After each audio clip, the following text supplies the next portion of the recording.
I use my bottle water. Chair calls the Greenwood Leflore Consolidated School District regular board meeting to order. Can we please pause for a moment of silent prayer?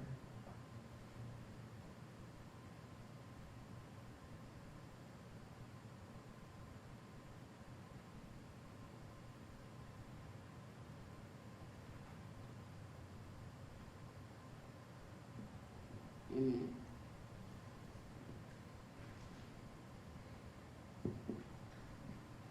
Chair will entertain a motion to amend the agenda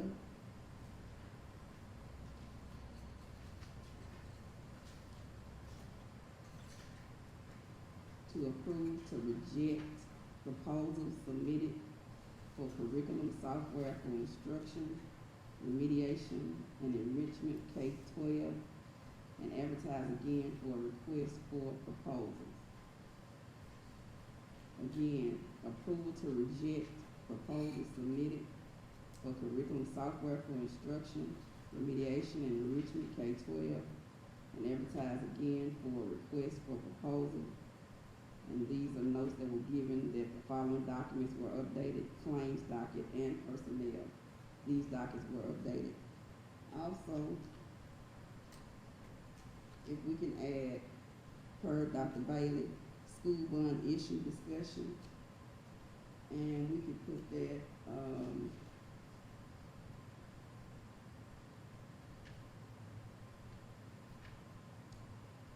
making it approval for rejection, put that 4.2.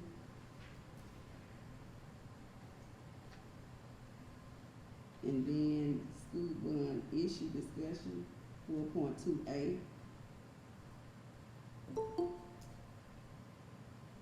Then protocol for how the board receives mail or any written documentation, 4.2B. Discussion of how to transcribe consent agenda, make that 4.2C. Everything else falls after. Do I need to repeat board member? Yes. All right. Approval to reject proposals submitted for curriculum software for instruction, remediation, and enrichment K-12, and advertise again for request for proposal, making that 4.2. Then 4.2A, school bond issue discussion.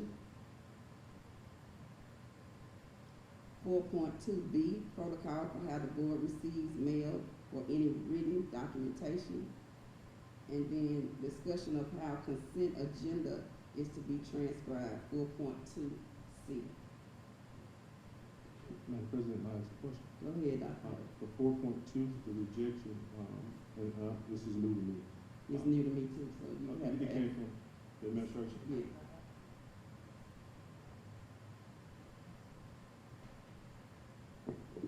This was submitted by Dr. Pulley, and it's just to resubmit or request the proposals again. If the board does not desire to add it, we'll put it on the next board's agenda. Not a problem. Thank you for the clarity, Madam President.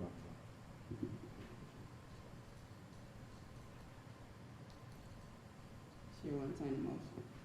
So moved. It's been motioned and second, all in favor? Any opposed? Ayes have it, motion is carried. Chair will entertain a motion to approve the amended agenda. So moved. It's been motioned and second, all in favor? Any opposed? Ayes have it, motion is carried. Mr. Johnson, do you mind calling Ms. Abraham, because it's so much going on over here, I can't remember do all this different stuff. Ms. Abraham requested to be on via telephone.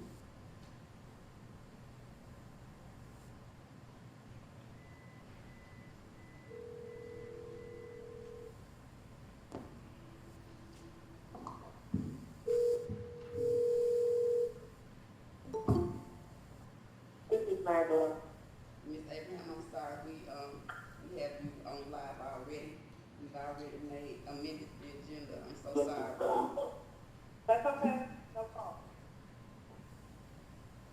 Dr. Brown. Good evening, everyone. Superintendent's report for the month of July through August. For the months of July through August, there have been 10 cases of COVID-19 reported in the district. The district continues to follow the proper procedures and protocols for ensuring COVID-19 safety. All of the Greenwood Leflore Consolidated School District's faculty and staff returned to work on Monday, August 2nd of 2021. All faculty and staff attended a virtual opening convocation led by the district's executive leadership team. All faculty and staff are attending district-wide professional development. All students will return to school on Thursday, August 5th of 2021. All students must wear school uniforms. Information regarding school uniforms and colors is located in the district's 2021-2022 school reopening plan. Additional information has been shared and questions can be asked of school principals, as well as on our district's Facebook page. The information is located. This information can be found on www.glcsd.org for everyone to review, where you will have access to a copy of the district's 2021-2022 school reopening plan. Parents and guardians, you are still able to register your children for school using the online registration process. This process has been available since May 24th of 2021. All parents must have an active parent account. Please contact your child's school to request a 12-digit active code to begin the online registration process. Active parent accounts can be created by going to greenwood.activeparent.net. If you need assistance, please contact your child's school. We will continue in-person registration. We're asking parents and guardians to please contact your child's school for more information. Parents and guardians and visitors are still required to wear face masks or face coverings and maintain social distancing in an effort to continue practicing COVID-19 safety. For registration, 2 proofs of residency are required. For more information, please contact your child's school. 7th grade students will need proof of a Tdap vaccination before entering into school. If you need assistance, please contact your child's school. This concludes the superintendent's report. Chair will entertain a motion to receive the superintendent's report, and we will do it by roll call. I, Samantha Milton.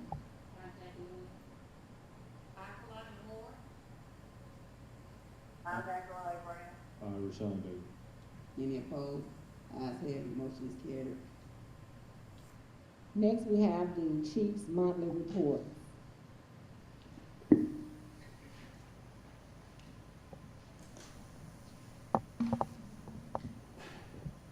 First, we have Cynthia House.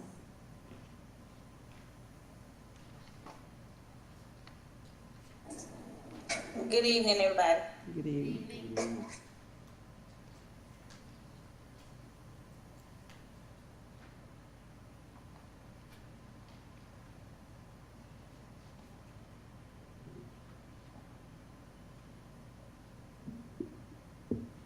Question, Madam President? Yes, sir.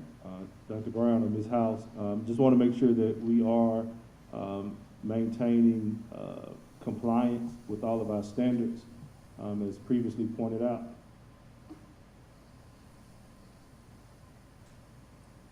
Yes. Oh, thank you. Any other question, board members? Next, we have Geneva Vacation.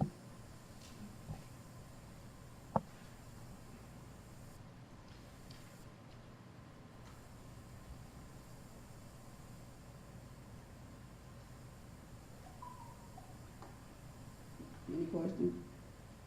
No question. Next, we have Jamie Giles.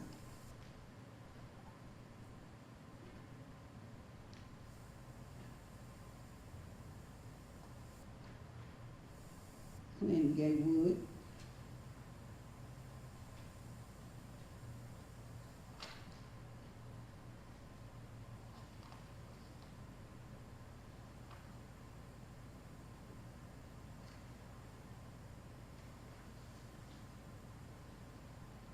Sabrina Tanner Moore.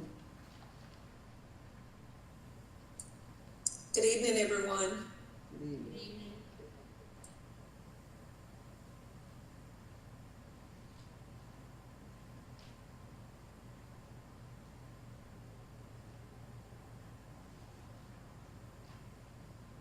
Chandra Gary. Good evening, everyone. Good evening.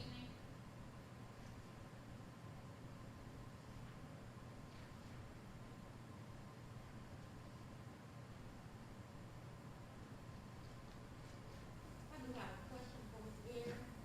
Go ahead. Ms. Gary, what is the, number of pre-K students? Do you have the, an estimated number of how many students will be expected for the fall?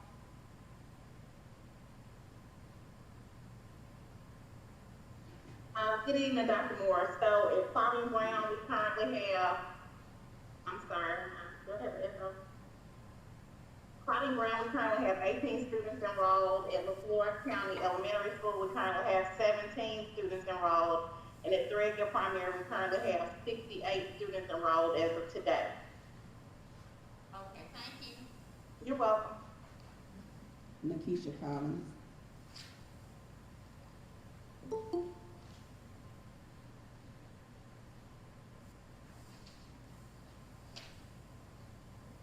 Mary Johnson.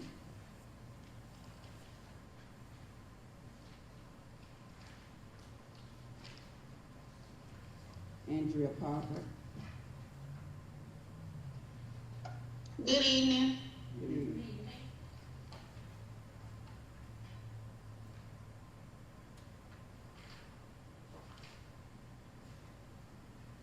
Danina Flowers. Good evening. Good evening.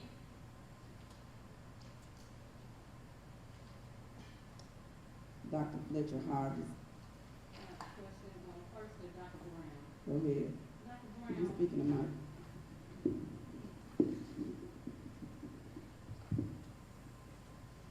can you hear me now?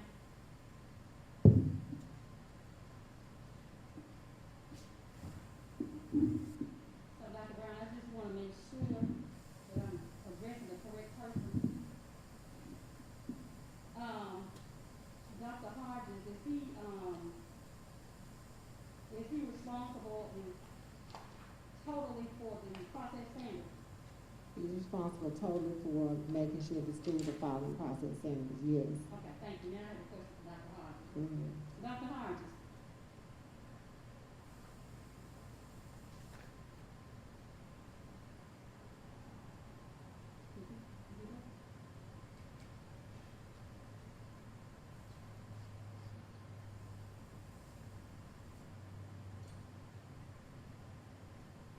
Dr. Hodges.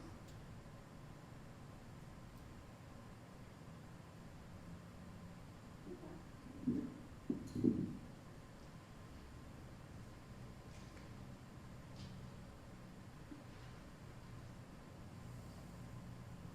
Madam President, I do have a question in regard to our chief of extracurricular activities and compliance.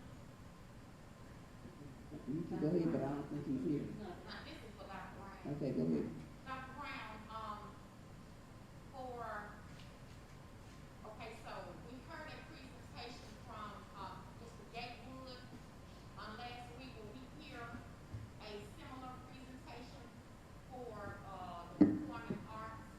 Yes, ma'am. Dr. Hodges was awaiting information for Greenwood High School and went back to get the information for the elementary schools, but yes, ma'am. Okay. We need to be working to try to highlight, extracurricular and motivational excellence, for this upcoming year coming from our district. So I do think that's, one thing we need to, maybe let's try to focus on this. Ms. Lewis. So Dr. Brown, since, Dr. Hodges is not available and being reactive to one of our neighboring, school districts and proactive, in regards to ours. Okay. What is it that, Dr. Hodges can provide us with on a monthly basis, ensuring that we are, up to date on our process standards. First, I would like to give Dr. Hodges the opportunity to meet with the team. Each principal is assigning or has assigned one person per school to be the contact person. And then Dr. Hodges will meet with them to discuss the process standards. I met with him, and the document that was published today, I've already shared that with all of the chiefs, the principals, and assistant principals. And I've highlighted some information that is important to this district. So once he meets, if the board will allow us just to get things together for August to make sure that we do create a report and document, then he can present that on a monthly basis. Okay, thank you. Iris Kirk. Good evening. Good evening. Good evening. Ms. Hurd, I do have a question, Madam President. Go ahead. Ms. Hurd, how are you doing today? I'm well, you. Fine, thanks. Just trying to see, have we, spoken to parents about expectations this year? I have not conducted any parent meetings yet. I'm going to work along with the schools, so when they conduct their meetings, we won't be bumping heads with each other. I'll work in conjunction with the principals. Okay, thank you. You're welcome. Loretta Woods. Good evening. Good Good evening. evening.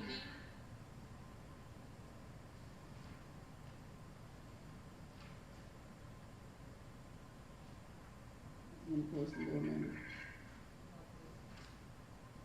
If this all we have. And who is that?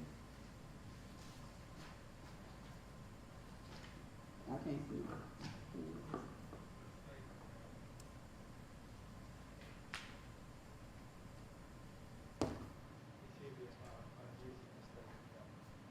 Who is this?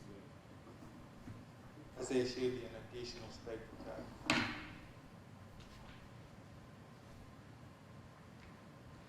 Talise Hudson.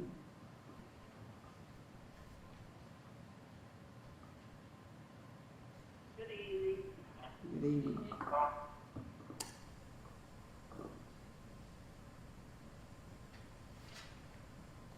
Question, Madam President. Go ahead, Dr. Bailey. Ms. Hudson, do you have what you need, to make sure that we safely transport our children to and from school?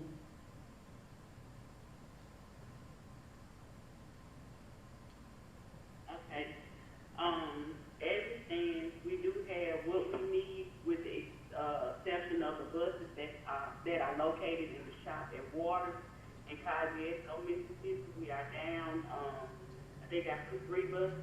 One bus was, we were down due to the accident, and they told us that we have to replace that, look forward to replacing it. And then we have 2 buses in the shop,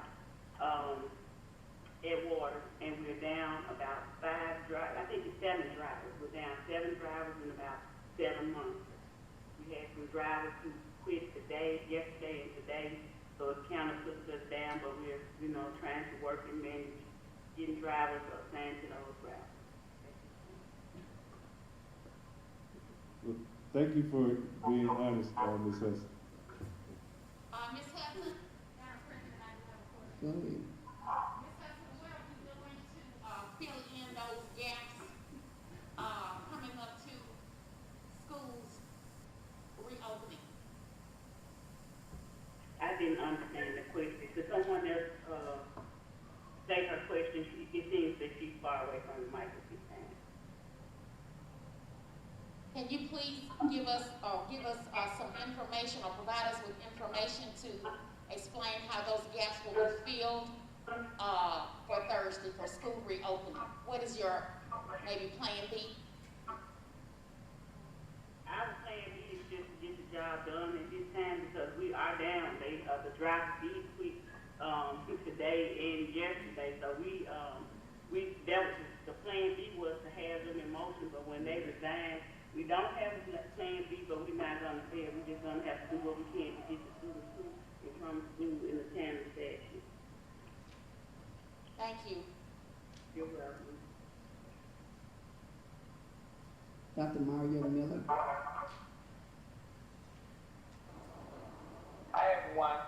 Good evening.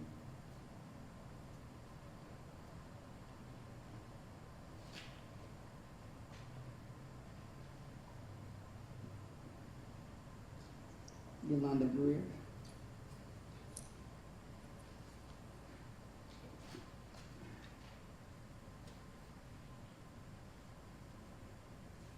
Shannon Storms. Afternoon. Good afternoon.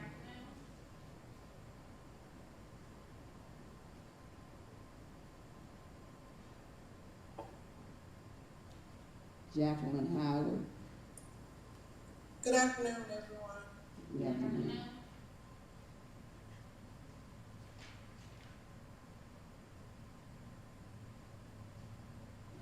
Question, Madam President. Go ahead. Good evening, Ms. Howard. In regards to your report pertaining to the need to have several facilities painted, is that not something that we could do in-house versus outsourcing that? I would like for it to happen in-house, if possible, yes. Mr. Johnson holding it up. Excuse me? Never mind. Yes, Okay. yes, I am. At this time, our maintenance department doesn't have the manpower to do the painting, so I did suggest to her, because she wanted it done, to look at getting possible quotes to see if we could do that in an expedient manner versus it would take for our maintenance department to get on schedule. Question, Madam President. So from a fiscal standpoint, is it feasible to outsource it? Yes. Okay. Thank you. Ms. Howard, Yes, I ma'am. just wanted to ask, who is out privy to the van that you drive every day? Can you repeat that, Ms. Milton? So our cafeteria managers, are they privy to the, school van? You know, if they have to go from school to school, or is it just for you? No, ma'am. It's actually for the central office staff. It's for the central And office?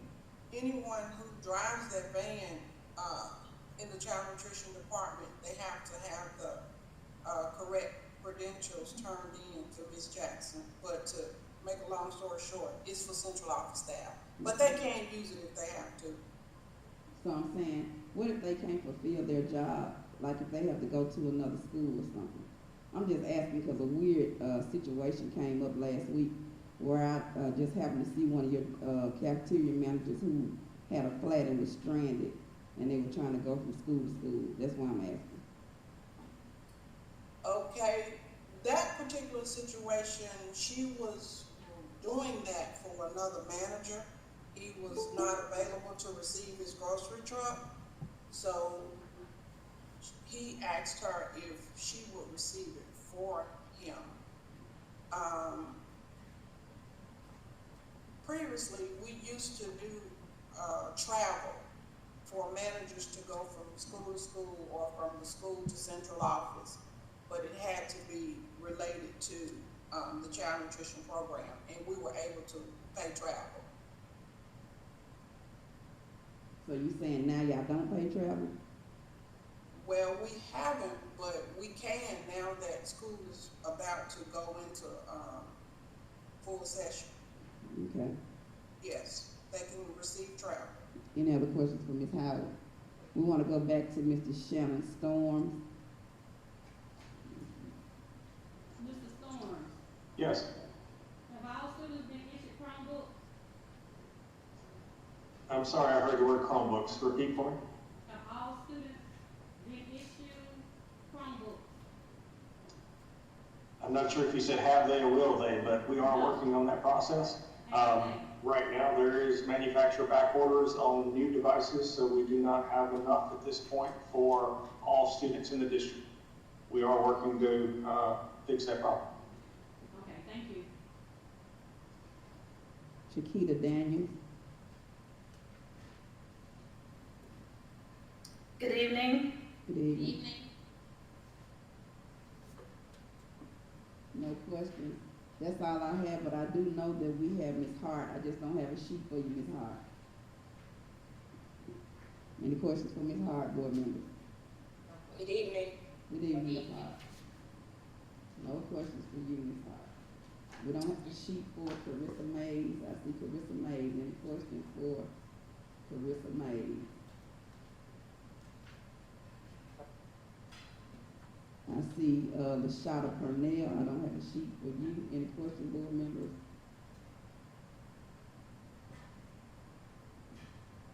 And I believe that's all that I see. Ms. Collins is there. She's waving. I see you, Ms. I Collins. How see you Ms. doing up Collins. there? She was in the first bunch. No other question, board members? Okay, thank you, Chief. Dr. Brown.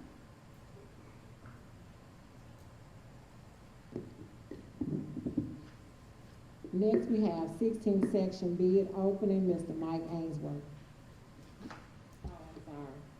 I'm sorry. Next, we have the school at risk report for East Elementary and the additional targeted supports and interventions report for Leflore County Elementary.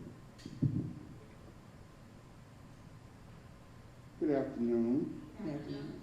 For both schools, as an update, the leadership teams have been meeting to discuss data and to create schedules for students.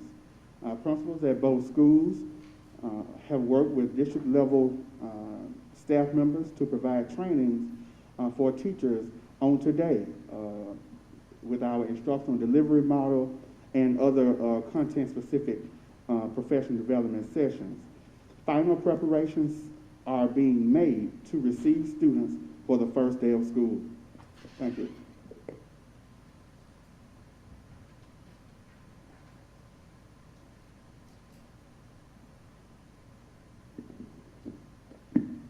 Next, we have the regular agenda, 16 section bid opening, Mr. Mike Ainsworth.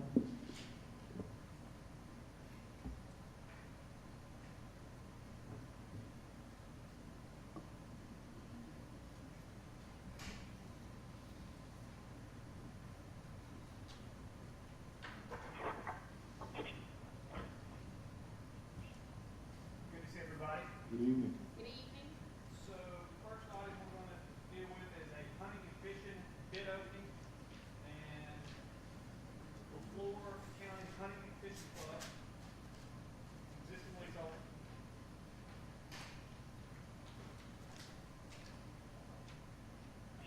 They submitted a bid in the amount of $4,000, and at this point, the school board, you have the decision if you want to approve that bid or re-advertise that.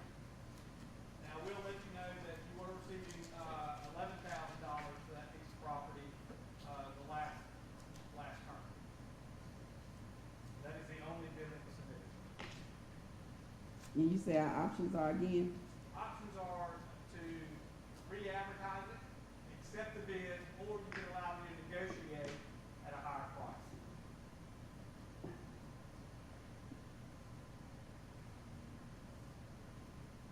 Board members, I move that we give, Mr. Ainsworth permission to negotiate.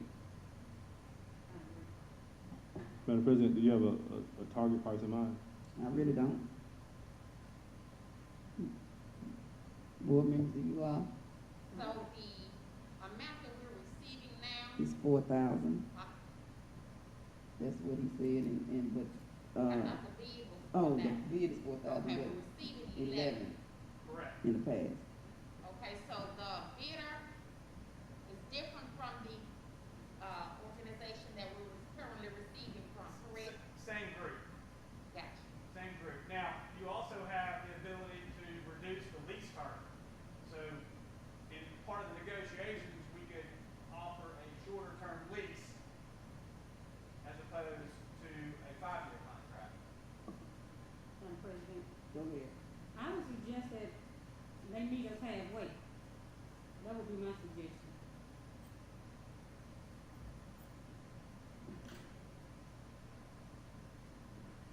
So you wanna put it into motion, Ms. Lewis? Which is still negotiation, I guess. Yeah, I think so. So, what I'm hearing is you don't want to go below $5,500.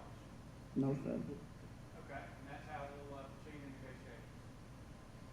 That would take us Question, Madam President. Go So are ahead. we saying that 5,500 is the minimum that we'll take, or will you bring that back to us for approval? I'll bring that back to you for approval. Okay. Thank you. Item two, I'm gonna ask that we table it. We did not receive the lease agreement signed. I know, I did speak with Mr. Mullins, this afternoon. He is going to sign the lease, and we'll, have that lease ready for you at your September meeting. Of course, and also the collection of the funds that you see. That'll take us to item three. These are pretty standard right here. The first is, approval of a Highland Planning Company. You see it's agricultural property, that's $30,000. The next item is gonna be approval of a lease assignment coming out of, a group called Orangefoot Planning Camp LLC to James Nicholas McClellan. That's out at Lot 4, Braley Campsite. The next one's gonna be an agricultural contract, Karen Edwards. You'll see the money's $50,725.20. And we flip over to the next one is a agricultural contract, Karen Edwards, $18,600. Question, Madam President. Go ahead, Dr. Bailey. In regards to, the assignment from Orangefoot, what does Orangefoot currently, have in their possession, or what they're under contract for? Yeah, that's Braley Campsite. You have, several recreational leases out there, and that's just basically a long-term rec contract that Orange, Foot has, and they're basically just want to convey their lease over to this, James Nicholas McClellan. And, by doing so, McClellan becomes responsible for the rent and the taxes on the property. By chance, do you know what the rent is on that property? About? $300. Thank you. Matter of fact, most of your Braley Campsite leases range from about $250 to $300.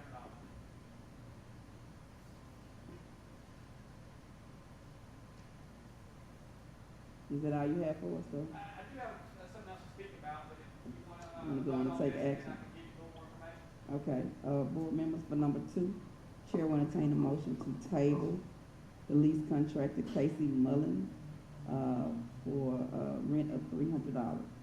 So moved. Been motion is second, roll call, I, Samantha Milton. Jackie Lewis. I, Tanya Moore. I'm Magdalene Brown. Rashawn Bailey. Ayes have it, motion is carried. Chair will entertain a motion to approve an agricultural lease contract to Hollandale Planning Company, fair market rent of $30,000. So moved. It's been motion is second, a roll call, I, Samantha Milton. Jackie Lewis. I, Tanya Moore. I'm Magdalene Brown. Rashawn Bailey. Ayes have it, motion is carried. Chair will entertain a motion to approve a lease assignment from Orangefoot Hunt Camp, Lot 4, Braley Campsite. Roll call, I, Samantha Milton. Jackie Lewis. I, Tanya Moore. I'm Magdalene Brown. Rashawn Bailey. Ayes have it, motion is carried. Chair will entertain a motion to an agricultural lease to Karen Edwards, fair market rent of $50,725.20. Roll call, I, Samantha Milton. Jackie Lewis. I, Tanya Moore. I'm Magdalene Brown. Rashawn Bailey. Ayes have it, motion is carried. Chair will entertain a motion for agricultural lease to Karen Edwards again, fair market rent of $18,600. Roll call, I, Samantha Milton. Jackie Lewis. I, Tanya Moore. I'm Magdalene Brown. Rashawn Bailey. Ayes have it, motion is carried. Mr. Ainsworth. And, I want to bring you up to speed on another thing we've been working on. I came over a week or so ago. We handled the filing of the 16th section annual report online. So that basically, entailed verifying all your contracts on the portal site. And of course, we posted all the lease payments that we had, from last week. We'll continue to post those payments on the portal site as payments have come in. Today, we, probably did a half a dozen more payments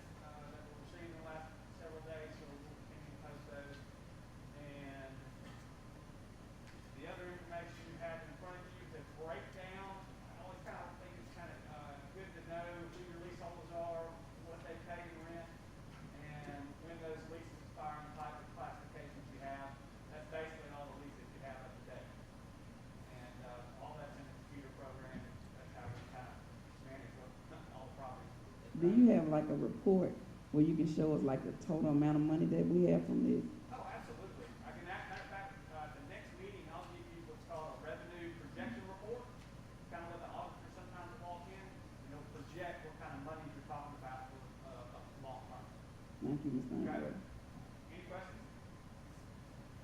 No questions, Madam President. No questions. Okay, thank y'all. Thank you, Mr. Ainsworth. Dr. Brown.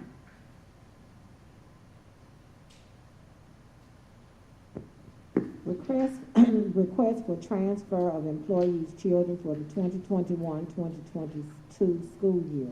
I'm sorry, Dr. Brown. We amended the agenda for 4.2. Did we delete that one? Okay, go ahead. Oh, I'm sorry. Go ahead. Request for transfer of employees' children for the 2021-2022 school year. Attached is a list of children whose parents are district employees. These employees live outside of the school district or previously lived outside of the school district before consolidation and have requested permission to transfer their children into the district or permission to allow their children to continue attending the school they were previously registered for the 2021-2022 school year.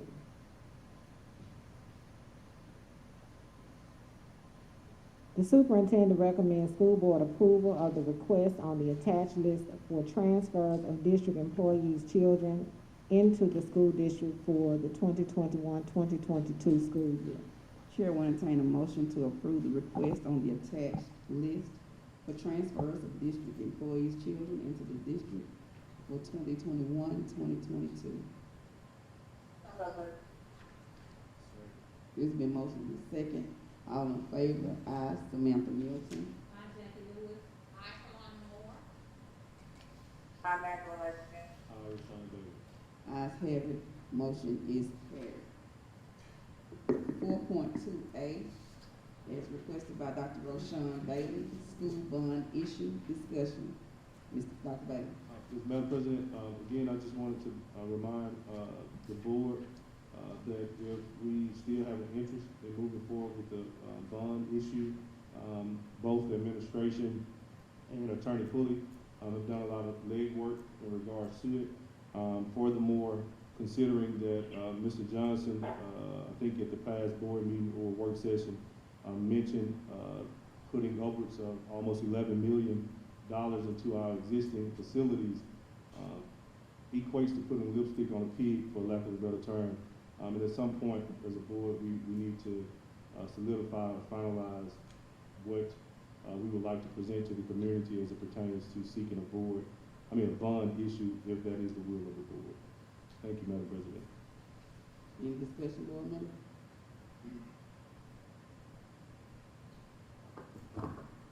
We never took that off the table. We did have to, as a board, handle concerns, within the district. But as a, board member, I do know that, we did place our, I think we placed our attorney, in charge of, I guess, more or less, work in collaboration with the district to, present our community with a, procedures for moving toward bond issue, toward a bond issue. The Mississippi law states that to start the process of the bond issue, the board currently has in its minutes that it does seek to, it wishes to have an election for the building of schools. And so the very next step is the administration and the board to get together as to what it would like to do, what it would like to build, a project, very specific project as to what kind of school they would like to build, about how much money that may will cost. So the very next step is the administration and the board to finalize that project. I do know, Madam President, that, Mr. Johnson has worked, tirelessly on, was that a plan, Mr. Johnson, based on a facility evaluation and other ideas? Yeah, I think the last part that we discussed was moving forward with the particular project that we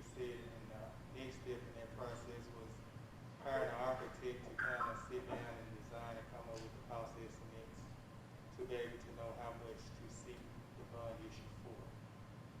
So that was, in location, I think those is the last two things on the table.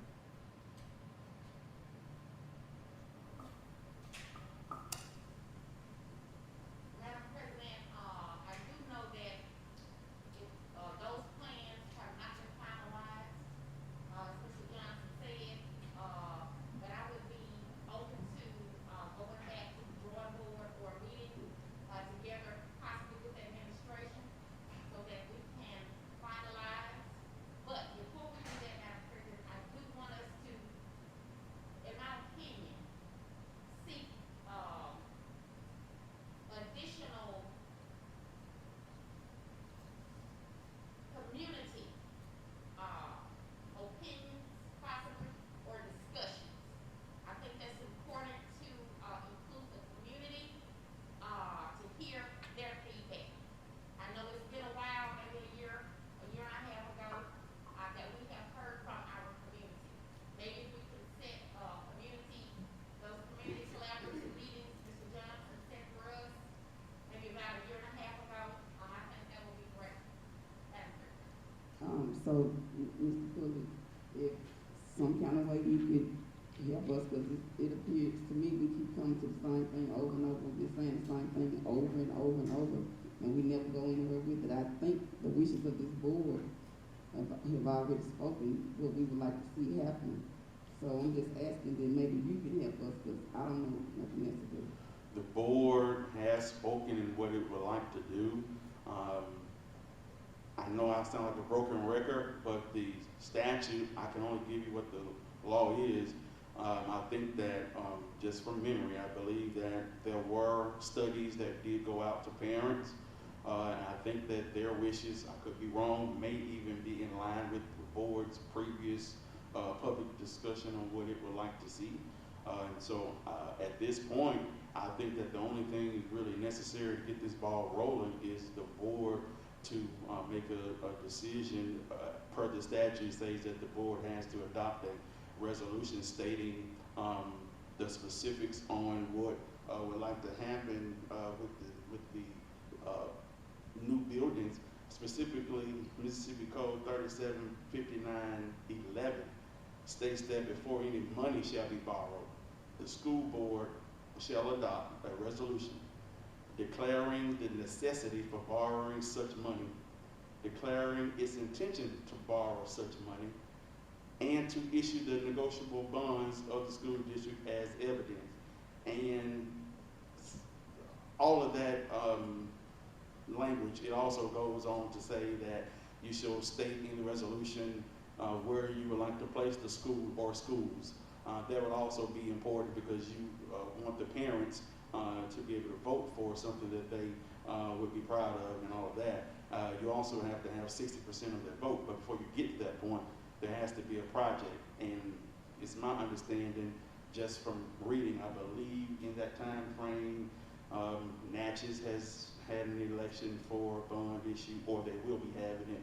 I know that Kemper County school district is currently involved in an election for a bond on Thursday, and I believe that the district is in prime position to make those decisions so we can get an election going. I think we had the possible price for what the district may have to pay for the election if it did not occur on a general election day.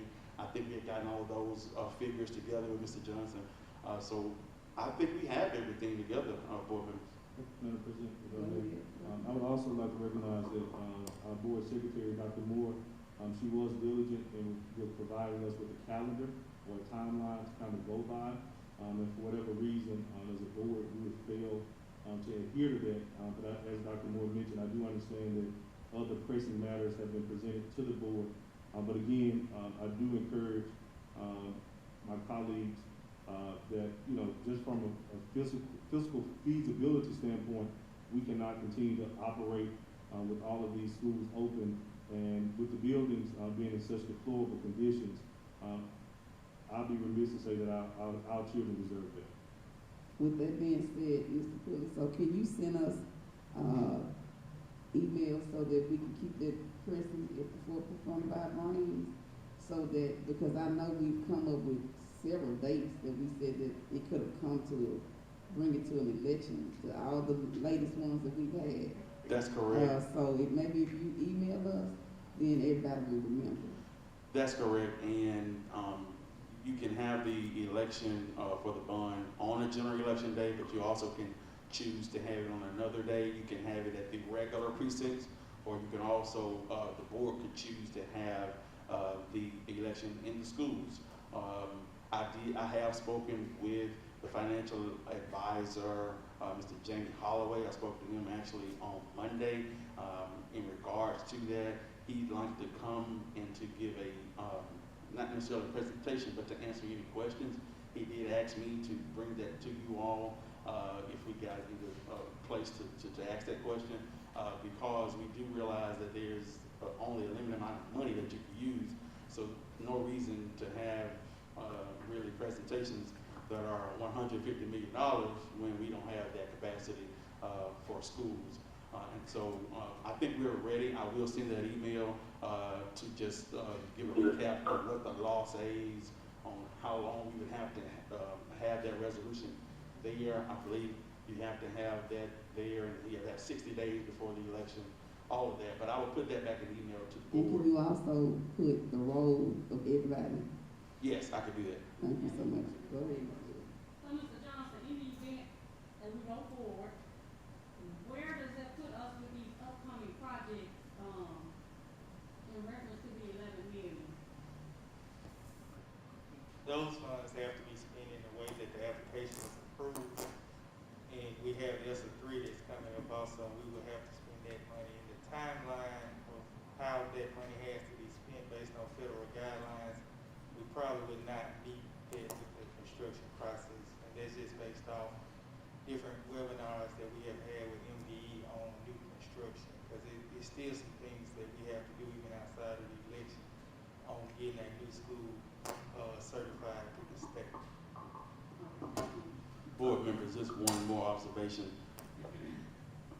I know this discussion is in regards to the bond issue, and in anticipation of that, it's my understanding that the board and with the administration would want, I guess at that point, if you build a new school or schools, you would close some old buildings.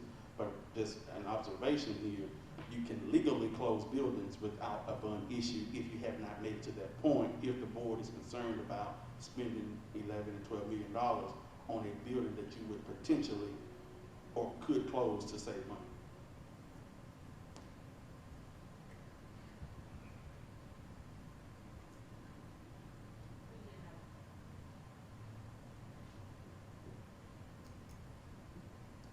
Okay, next discussion will be on protocol on how the board receives mail or any written documentation.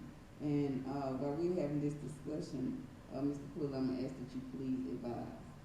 So, in my opinion, board members, when the board receives mail, either with my name on it or with the board of trustees, that it should be given to the board in a timely manner, in its original form, meaning it should not be opened because it is addressed to either me or to the board. And that we need to figure out a way of how that mail will be given.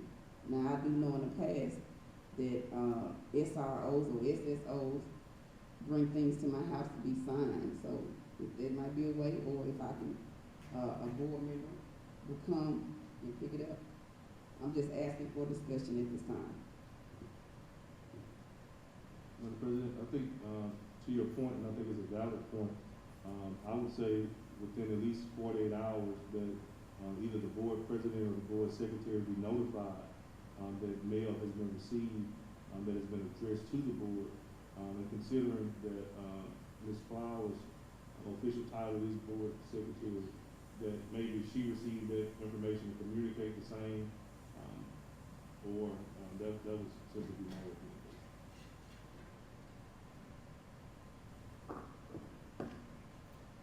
If mail comes to the district that is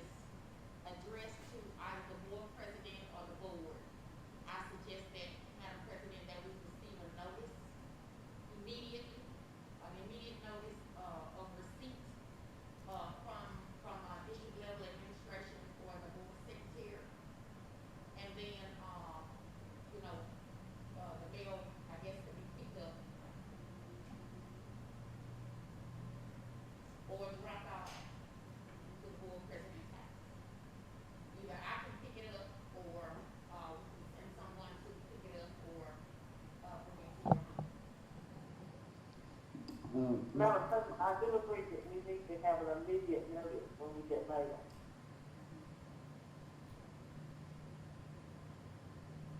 Any other discussion? Board members, I would ask that if that is the wishes, if those are the wishes, that allow me to formulate a policy which would speak to the board secretary or board president receiving the mail. One other suggestion, if personnel in the district that normally would handle that, if they are out, you may want to have just a box, some sort of mail box at the central office just to drop the mail in, so that if, let's say, Ms. Milton, you wanted to come and get the mail for the board, you may not have to worry about seeking personnel that would have it. They would know to put it in the mailbox. That's just a suggestion. I have a question. Dr. Brown, is it a possibility that the board or board president could have a P.O. box? I'm just asking, I don't know. I think that would be an attorney question, but I would like to just make a few comments regarding board receiving mail. When mail comes into the district, whomever is given to, whatever is on the envelope, it is given to Ms. Flowers. With the mail in question that you're speaking of, because I don't want to give the illusion to the public that the district is opening mail, because that's what I'm hearing. In reference to the document that you were talking about, or not directly stating, if we recall, the mail was brought in the day of the board work session. I emailed the board immediately to let you all know that there were 2 individuals who wanted to speak to the board. In the work session packet, I also included a statement as well and asked what dates did you want to meet with the individuals. The envelope was asked for during the work session, copies, and we made copies. But I do not want to leave here with anybody thinking that we're not responsible with anybody's mail, because we are. But I have noted mentally your request, and we will continue to do what we've been doing with your mail and anyone else's mail. As far as having someone else to receive the board's mail, we can assign someone else if the board would like, outside of my office or this administration, to leave the mail with maybe Ms. Clerk, and then Ms. Clerk can notify the board, or we can have an SRO take the information to the school board president. Madam President, may I?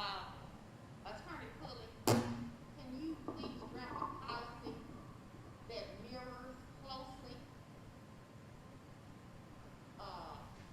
how the board will handle mailing issues, or just mailing here? Yes.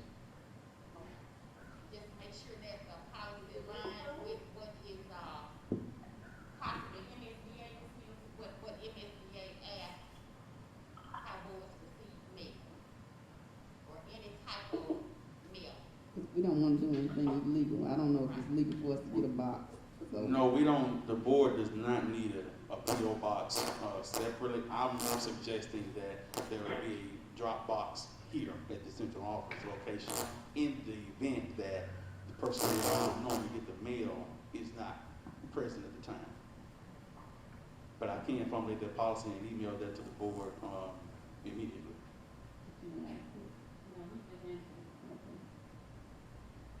So by our next work session, we ought to have a first read. I can provide it. Today is the 3rd. The work session is way off. I can provide that this week. Okay. Thank you. Any other questions on that for discussion, board members? Okay. The third thing is how we take notes on consent agenda. And let me just I've said this publicly at least twice, and I just want to say it one more time, that this chair prepares statements because I have short-term disability, and that is a medical issue that I have.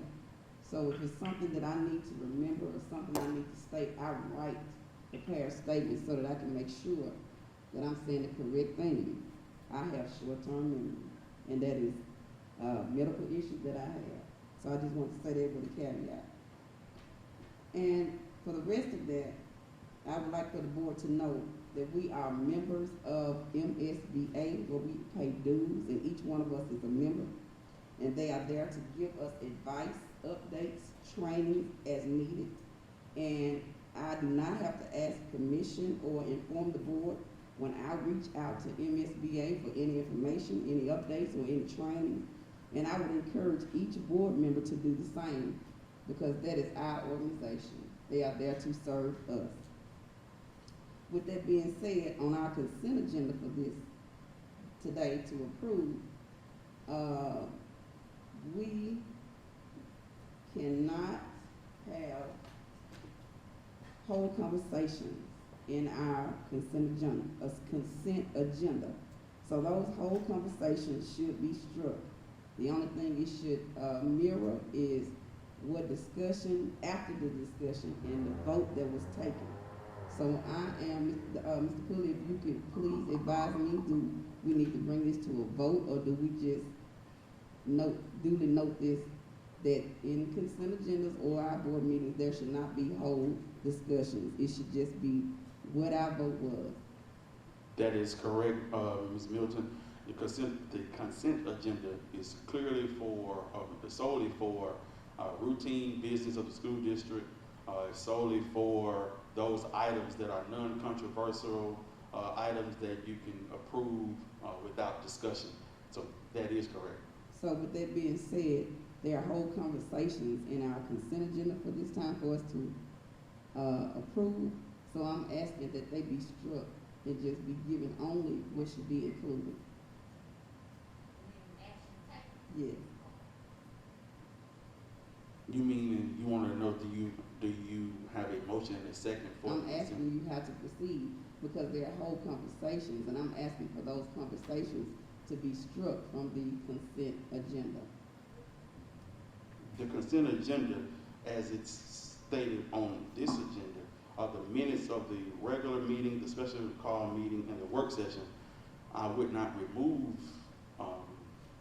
language from minutes, but the policy states that you would just approve items 5.1, 5.2, 5.3, and move on. If that's what you're asking. Yeah, but I'm saying there are whole conversations in the consent agenda. If you want to refer to it. There are conversations that are listed in the minutes. Yeah, for the consent agenda. But the minutes are included. These are past minutes that were recordings of past meetings. So everything on those minutes should be approved. The policy is just stating that the items that you list for the consent agenda should not have a discussion. You all should be discussing today what the items on the minutes should be talking about. You should just approve these minutes. Because the minutes are an accurate reflection of the meeting that you would have held previously. Is there any kind of way that you can get the law on it for the minutes of the consent agenda when whole conversations are transcribed? I'm asking you, can you reach out and give that back to us? Because the way I was advised, it should only include how we voted. The whole conversation verbatim, the way me and Dr. Bailey spoke with each other, should not be included. I will double check that. Of course, I don't have the minutes in front of me to see, okay. But I will double check those minutes to see what you're referring to. And so if that is the case, then I would advise the board to any of those minutes that you were talking about. I think you're talking about the work session on July 28th. I think you would have to then remove that item from this consent agenda to be approved. But I can look at that. So going forward today, how should we proceed? Going forward, any minutes that occur, the issue that I see is not the agenda. But the issue, what you're saying is that certain conversations shouldn't be listed in the minutes. Right. So then then the items that should be listed in the minutes is just an accurate reflection of the meeting. Who voted, who seconded, Right. and all of that. Now, Should we table that piece? Or I don't know. I'm asking for it. well, you can approve something the board is asking me to go and look at, unless you're saying you want to approve it today. I don't have the minutes in front of me. That's what I'm asking for. Right, so you then have to, you'd have to table that. Madam President, and I agree with what both you and Dr. Moore are saying. Either we can table it or we can approve it subject to corrections. But I do have one question in regards to our ability to contact MSBA. Are we able to contact them as individual board members, or do we contact them in our official capacity? You can contact them in your official capacity or as a board. They are a service that they provide for us, and each one of us is a member. Mhm. So you can call them from the time they open to the time they close. Thank And you. you don't have to give my permission, and I don't have to get yours. Yes, sir. Thank you. Any other discussion? Board members, I would like to ask though, in regards to these minutes, the conversation I believe that you're speaking of, did that occur in executive session or did that occur in open session? Well, we have cameras that recorded all of it, and at that point, it's public knowledge anyway in relation to the open meetings law, and that conversation can be pulled up again and again and again. As it stands, without me looking at anything, I don't see anything wrong with approving these minutes as they are, because. I'm asking you to pull the law on. Okay, sure. On how I'll to do that. take notes and how to, the way we have them on this facility. I would provide that, as well as the other information this week. Yes. All right, if nothing else, Dr. Brown. Approval to reject proposals submitted for curriculum software for instruction, remediation, and enrichment K-12, and advertise again the request for proposals. Dr. Pudding.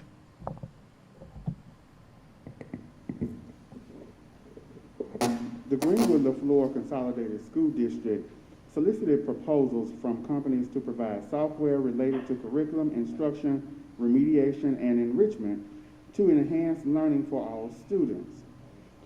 The district received one bid. This bid did not meet the qualifications of the request for proposals. Therefore, we are requesting approval to reject proposals submitted and advertise again the request for proposals. And the reason why we added it here is in hopes to add it today, is so that in 2 weeks, hopefully, by the time that our teachers are in and ready to begin to use such software to supplement instruction, that they would have it early and not, and not have to wait further down the line after September, middle September. So that's why we brought it today, because if the rejection is approved, then we would have to advertise again, of course, for those 2 weeks. Also, we will utilize additional advertisement avenues to be sure that the request is recognized by more than those who do not meet the qualifications. Go ahead. Dr. Pulley, Yes, ma'am. did we use any of, from the one bid that we did receive, did we use this particular bidder last year for software, instructional software? That particular one was used for credit recovery. That particular one, yeah. But just it would only cover or address grades, the middle school grades and high school grades. It did not address elementary at all. And so that was just one of the reasons why it did not meet the qualifications. Any questions, board members? So, Attorney Pulley, for us to, approve to reject this, do we bring this to a motion? Because we don't have any paperwork on it. You have to make the motion to approve to reject it.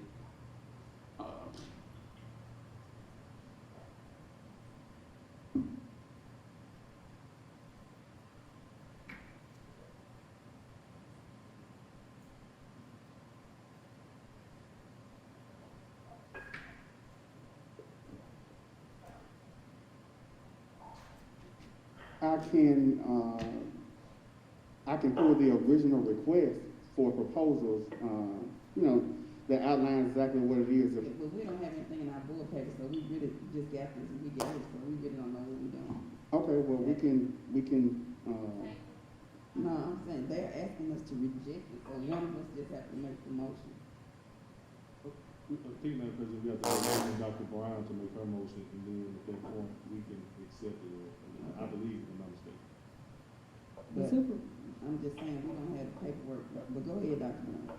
The superintendent recommends approval to reject proposals submitted for curriculum software for instruction, remediation, and enrichment K through 12, and advertise again the request for proposal. Chair will entertain a motion to approve to reject proposals submitted for curriculum software for instruction, remediation, and enrichment K-12, and advertise again for request for proposals.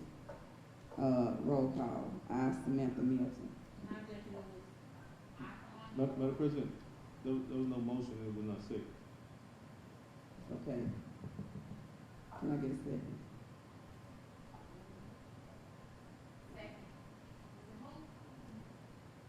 It was not moved. The superintendent made the motion, and the chair, Madam President, entertained the motion. Okay.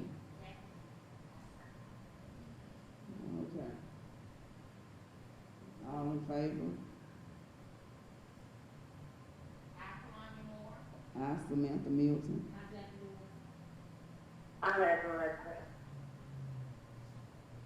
Ayes have it, motion is carried. Let the record show that Dr. Roshan Bailey voting. Nay. Nay. And to your point, Madam President, I would prefer having that document in the file with you, as a vote. Okay, Dr. Brown. Approval of student release from Greenwood Leflore Consolidated School District. The parents listed below is requesting approval for his or her child to be released from the district for the following reason. And you will see a letter attached for personal reasons.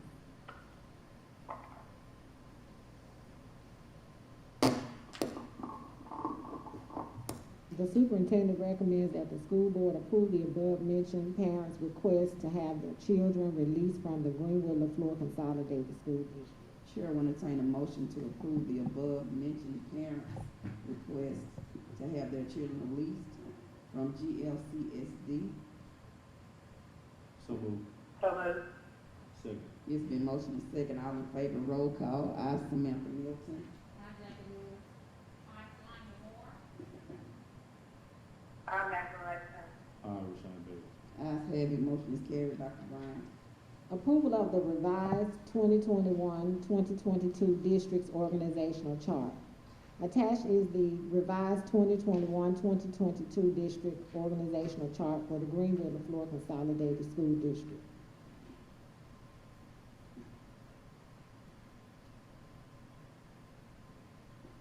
Question, Madam President. Go ahead, Dr. Brown. Dr. Brown, and the corrections are those persons that will report directly to you?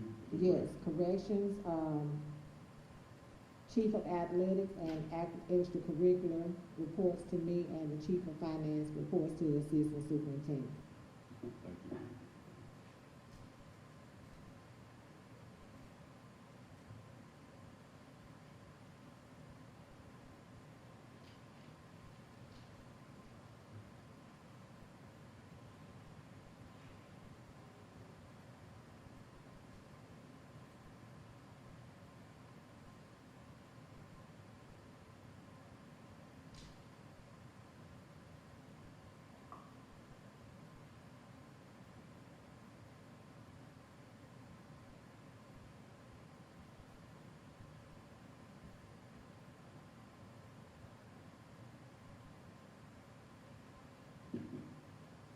So I'm looking at the invisible line that go to both assistant superintendents. The invisible lines that go to the ones in the middle. So they report to both assistant superintendents. The dash line means that they do have to communicate, and the assistant superintendents are allowed to request things from those individuals.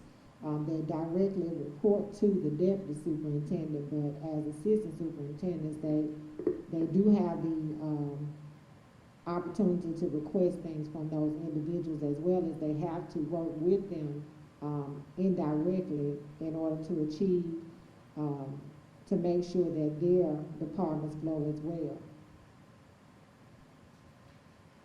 Any other question, board members? Can you tell me, April 2020, what is that denoting? Those were revisions. That's just the date where it was last revised. So once it's revised today and approved, we'll make that change as well. All right. The superintendent recommends school board approval of the revised 2021-2022 organizational chart for the Greenwood Leflore Consolidated School District. Chair will entertain a motion to approve the revised 21-22 organizational chart for GLCSD. Roll call.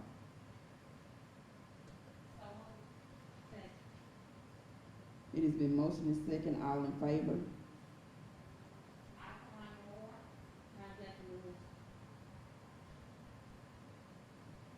Rashawn Davis. Ayes, Samantha Milton. Ayes have it. Motion is carried. Dr. Brown. Approval for reverse auction bids, Mr. Johnson. The Greenwood Leflore Consolidated School District requests approval of the following reverse auction bids for the 21-22 school year. You have attached detailed bids, and you have the actual full bids company on the company pages. For classroom furnishing, there would be Phoenix Technology, and this would be pending ESSA 3 approval. And you see the bid amount for teacher and student desk of $1,460,400. And for janitorial products, you have vendors Wheeler Janitorial Supply, Jackson New Oil Paper Company. And you have on the attached bid sheets, the bids in green would be those bids and those prices that those vendors would be approved for. And the final bid is the fuel tank bid, and that is from Dickerson Petroleum. And you have the cost of replacing the current tanks that we have to an up-to-date tank system and a system that the district would own and not be serviced through a vendor. You have the attached bids.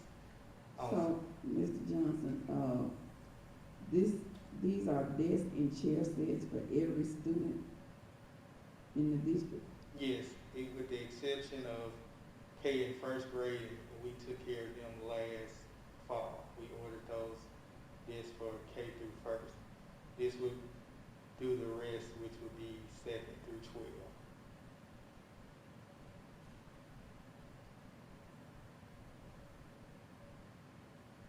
So, you're saying like, okay. Any questions, board member? And if you look on page 3 in your board pack and 4, you would see what those desks, those student desks and the teacher desks would look like. And they are mobile and they're antimicrobial desk chairs. So I'm saying, what I'm asking is, so it's on this, from grades 2 through 12, who will be giving you chairs and desks? I mean, Now, not as far as the teacher desk. The teachers, there would be all teachers. no, I'm saying. But the student desk, yes, K, second through 12. K in first grade, we placed those orders last year. They have new desks. And if you go to any of the K in first grade classrooms, you would see those desks. And these desks, are due to COVID? Yes, for spacing and bit, and for them to be able to maneuver around the classroom, to pull together and to pull apart easily. Any other questions, board members? Yes, Mr. Johnson, how will you all dispose of the, old bids? Now, that's something that I would definitely have to look at. Possible donation, that would be something I would have to bring to the board. It's either disposal for scrap metal or just donation disposal.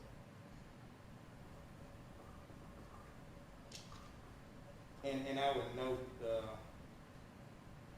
the lag time and actual the production and delivery of the disc, even once the order is placed after ESA3 has been approved, is about 3 to 4 months. Any other questions, board members? Dr. Brown? The superintendent recommends that the school board approve the following reverse auction bids: Phoenix Technologies, student desk and chairs, and teacher desk, $1,460, 400, Wheeler, $1,460,400. Wheeler Janitorial Supplies and Jackson Newell Paper Companies bidded janitorial products, lowest pricing, and Dickerson Petroleum Fuel Tanks, $68,224. Where you see 1 million, Dr. Brown?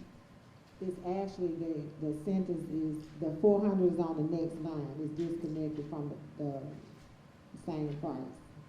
Chair will entertain a motion to approve the following reverse auction bids: Phoenix Technology student desk chairs and teacher desk, Wheeler Janitor Supplies and Jackson Newell Paper Companies bidded janitorial products, lowest pricing, and Dickerson Petroleum Fuel Tanks.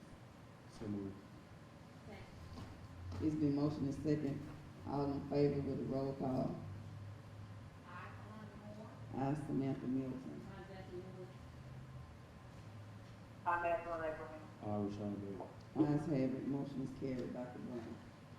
Page 59, approval of the Greenwood Leflore Consolidated School District Health Services Policies and Procedures Manual. Mr. Johnson. Copies of the 21-22 Health Services Policy and Procedure Manual for the Greenwood Leflore Consolidated School District have been provided for your information. Updates have been made, and there are some minor modifications to reflect changes in school sites. Question, Madam President? Go ahead, Dr. Brown.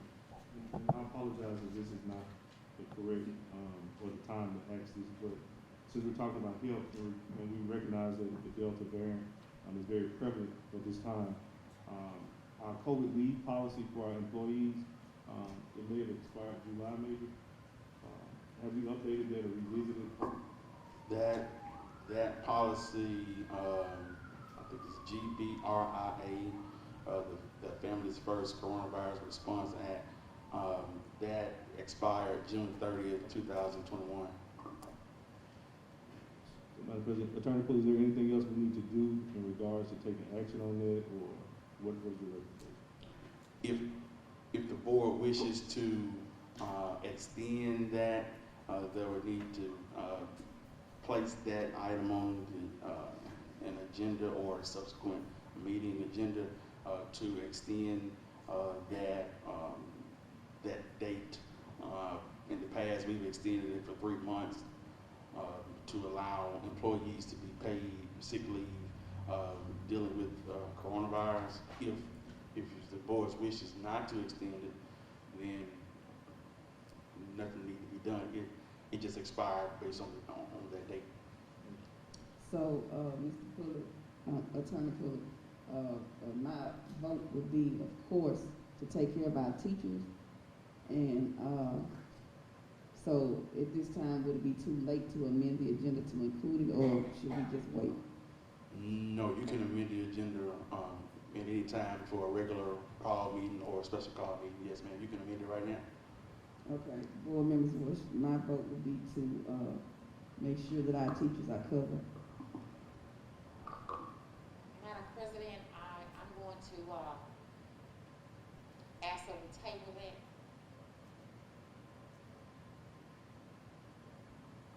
Well, by it being August and by the Delta variant being so prevalent, my vote, board members, would be to take care of our teachers. We need some specifics as to, the time period, how long it's gonna take place, or. Board members, that would be up to you. All you would need is to amend the agenda to add that item on and make a motion for however long you'd like it to be extended for. It expired June 30th, 2021. In the past, you've extended it for 3 months.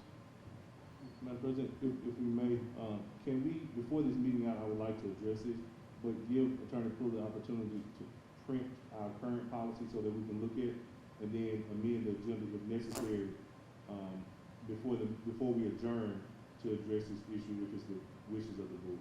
Yes, sir. Can you please get a copy of that policy, because we don't want our teachers not to be protected by this policy. This is an act of God, and we wouldn't want them just to not have any pay.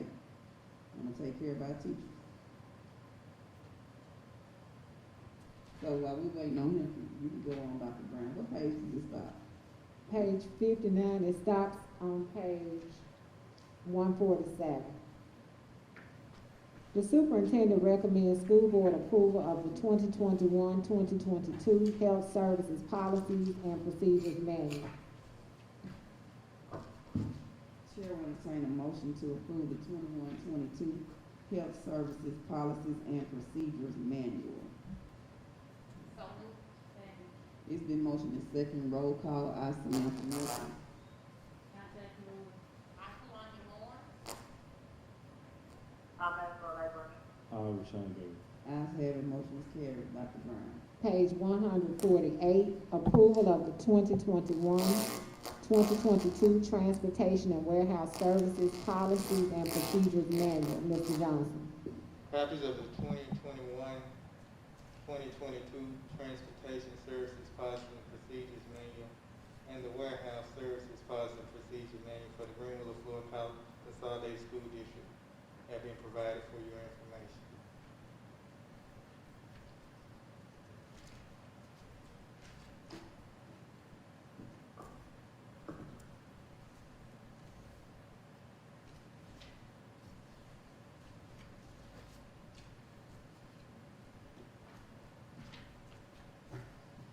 Any questions, board members? What page is this in? No, begin, but what page again? Page 148 through 168.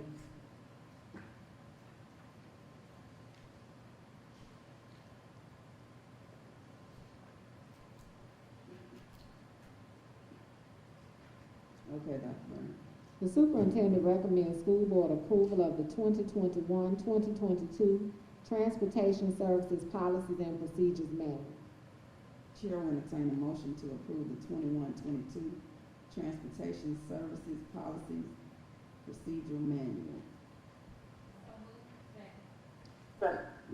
It's been motioned and second. All in favor by roll call. I, Samantha Milton. Contact Moore. Solange Moore. Rashawn Bailey.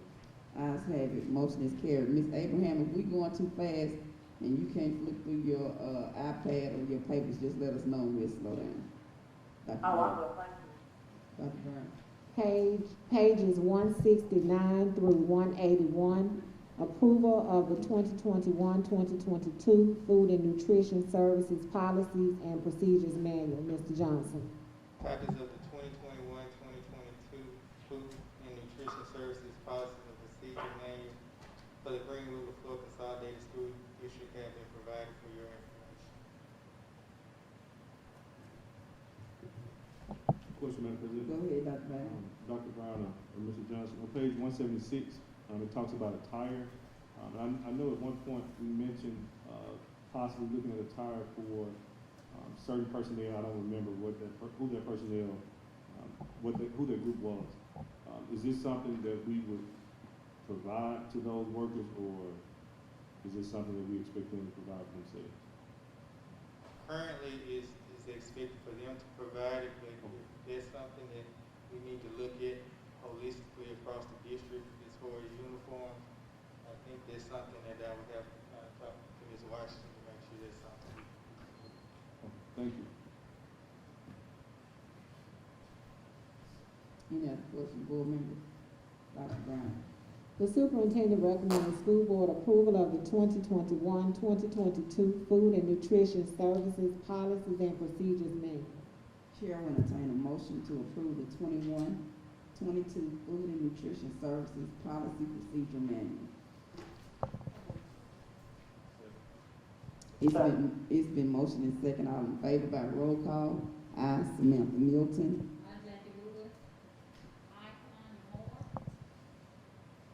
I'm Memorandum. Rashawn Davis. Ayes have it. Motion is carried. Dr. Brown? Approval of cash bank request for school cafeterias, Mr. Johnson. The food services is requesting approval of the amount of $160 to retain as cash on hand for the Greenwood Leflore Consolidated School District school cafeteria.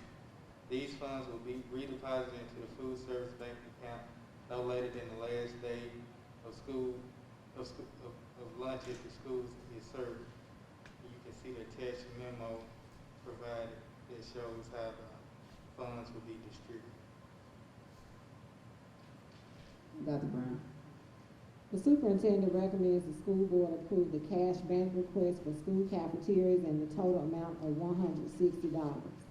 Chair will entertain a motion to approve the cash bank request for school cafeterias in the amount of $160. It's been motioned and second. All in favor by roll call. I, Samantha Milton. I'm Memorandum. Rashawn Davis. Ayes have it. Motion is carried. Dr. Brown?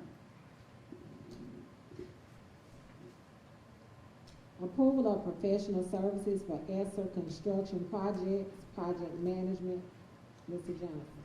Greenwood Leflore Consolidated School District requests approval of professional services for project management of ESSER construction projects for Bailey Program Management LLC. Fees shall be 2% of the board-approved project cost budgets. You have a hard copy of the proposal provided.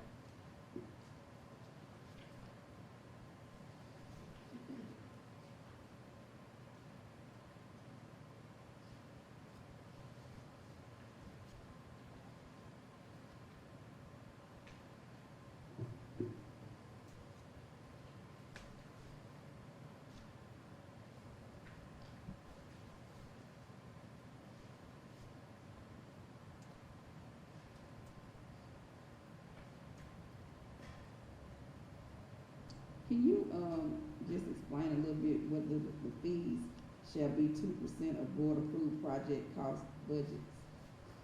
Yes, the budgeted projects as it relates to those ESSER projects, as it was the HVAC and window replacements, then you had the flooring, replacement to tiles, and then you had the other project was the renovation of bathrooms and locker.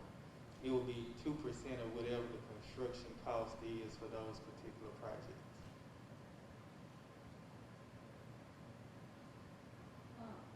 Mr. Johnson, we can say HVAC, flooring, bathrooms, and what else?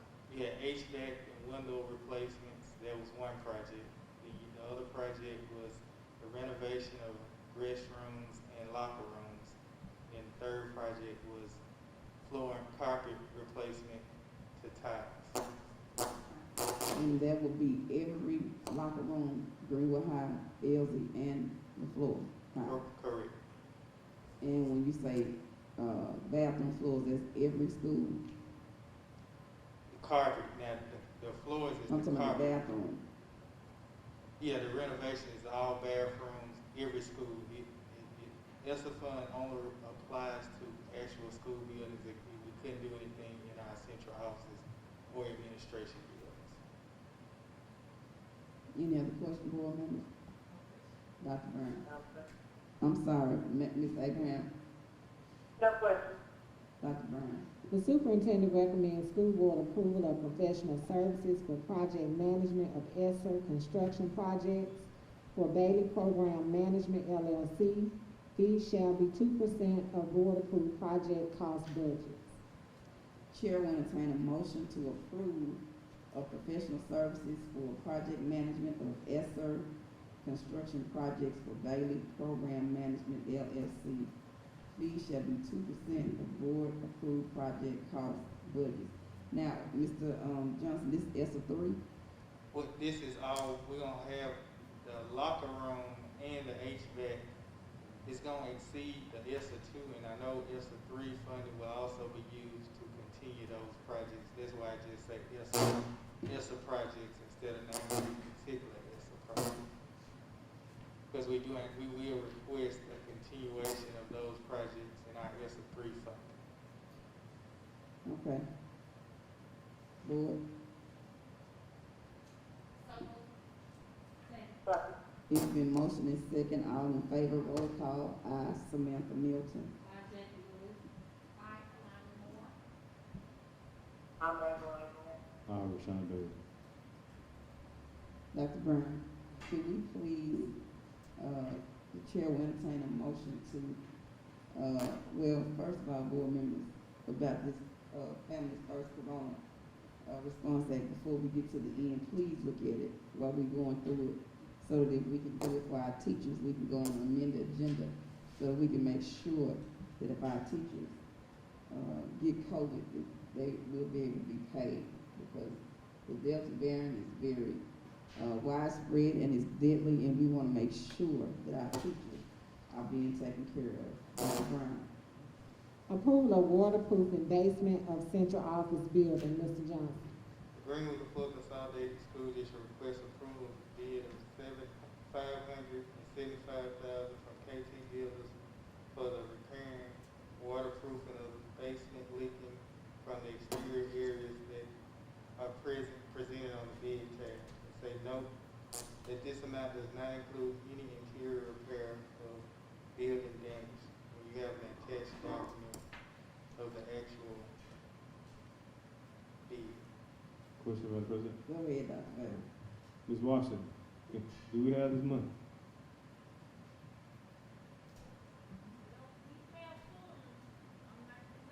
Can we wait till we hear you? There are funds, but we're making big decisions right now, and I think we need to weigh the options before we make a decision on which way we're going to go. So if you wanna concentrate on the schools, then I would suggest concentrate on the schools. If you're gonna concentrate on the central office building, then concentrate on that, but I would kind of weigh what project you wanna work on first and not do all of them at one time. Thank you. So, Mr. Johnson, you said this would be just, what part of the building, you said it again? It's just the waterproofing of the basement, which is the foundation underneath the basement. That's where the water is penetrating in. It's only a correction of that area.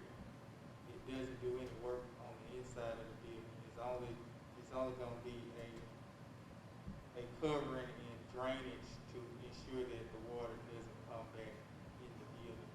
So what I'm asking is, with this improvement, would the building be able to be opened back up? No, not with okay. That's the only thing that's doing is stopping it. You still have to go in. There's some mold mitigation that has to be done. It has some wall removals, some floor removals. What about asbestos?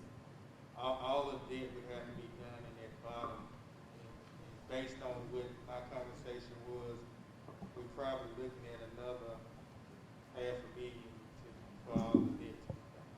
Question, Madam President. Go ahead, Dr. Bailey. Dr. Brown, in the grand scheme of things, how do you see that particular building playing into or being utilized by the district? Well, this year won't be used by the district. I can't say what will happen in years to come, but I know that, from our perspective, and I'm speaking for myself, but based upon some conversations, Mr. Johnson and I had, this building is better suited for a central office, versus the building downtown. But as for this year, we won't be utilizing that building. Okay, Dr. Brown. The superintendent recommends that the school board approve the request to approve the bid of $575,000 from KT Builders for repairing, waterproofing the basement leaking from the exterior areas. Chair will entertain a motion to approve the request to approve the bid of $575,000 from KT Builders for repairing, waterproofing the basement leaking from the exterior areas.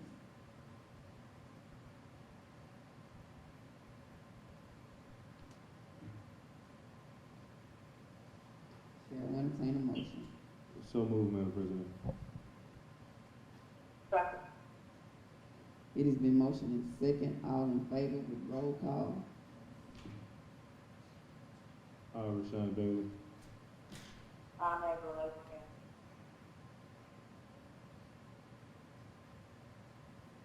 Nays, aye, Samantha Milton. Nay, Jackie Lewis. Nays have it. Motion did not carry. Dr. Brown.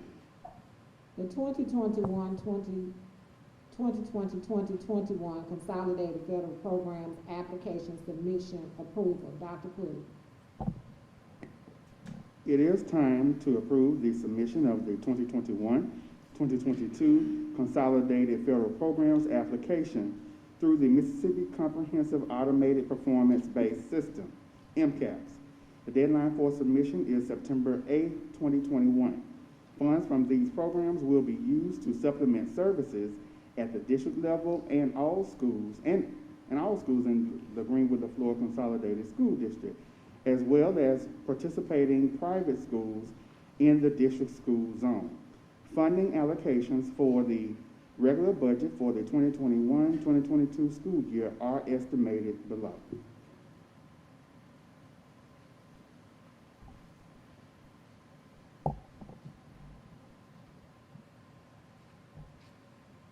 Any questions, board members?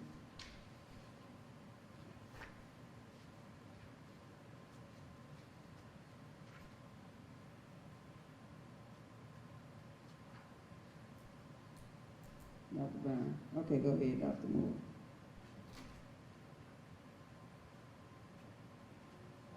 Oh, Dr. Brown. The superintendent recommends that the school board approve the submission of the Consolidated Federal Programs application, CFPA, through MCAPS for the 2021-2022 school year. Chair will entertain a motion to approve to submit the CFPA through MCAPS for 21-22. It's been motioned and second. All in favor, roll call. Aye, Samantha Milton. Aye, Jackie Lewis. I'm able to Rashawn Bailey. Ayes have it. Motion is carried. Dr. Brown, can I sign this tonight? Yes, ma'am. Okay, we good. Ms. Go ahead, Dr. Cook. If you can you, we'll call you to sign it. That way, you'll be able to review the actual final one before.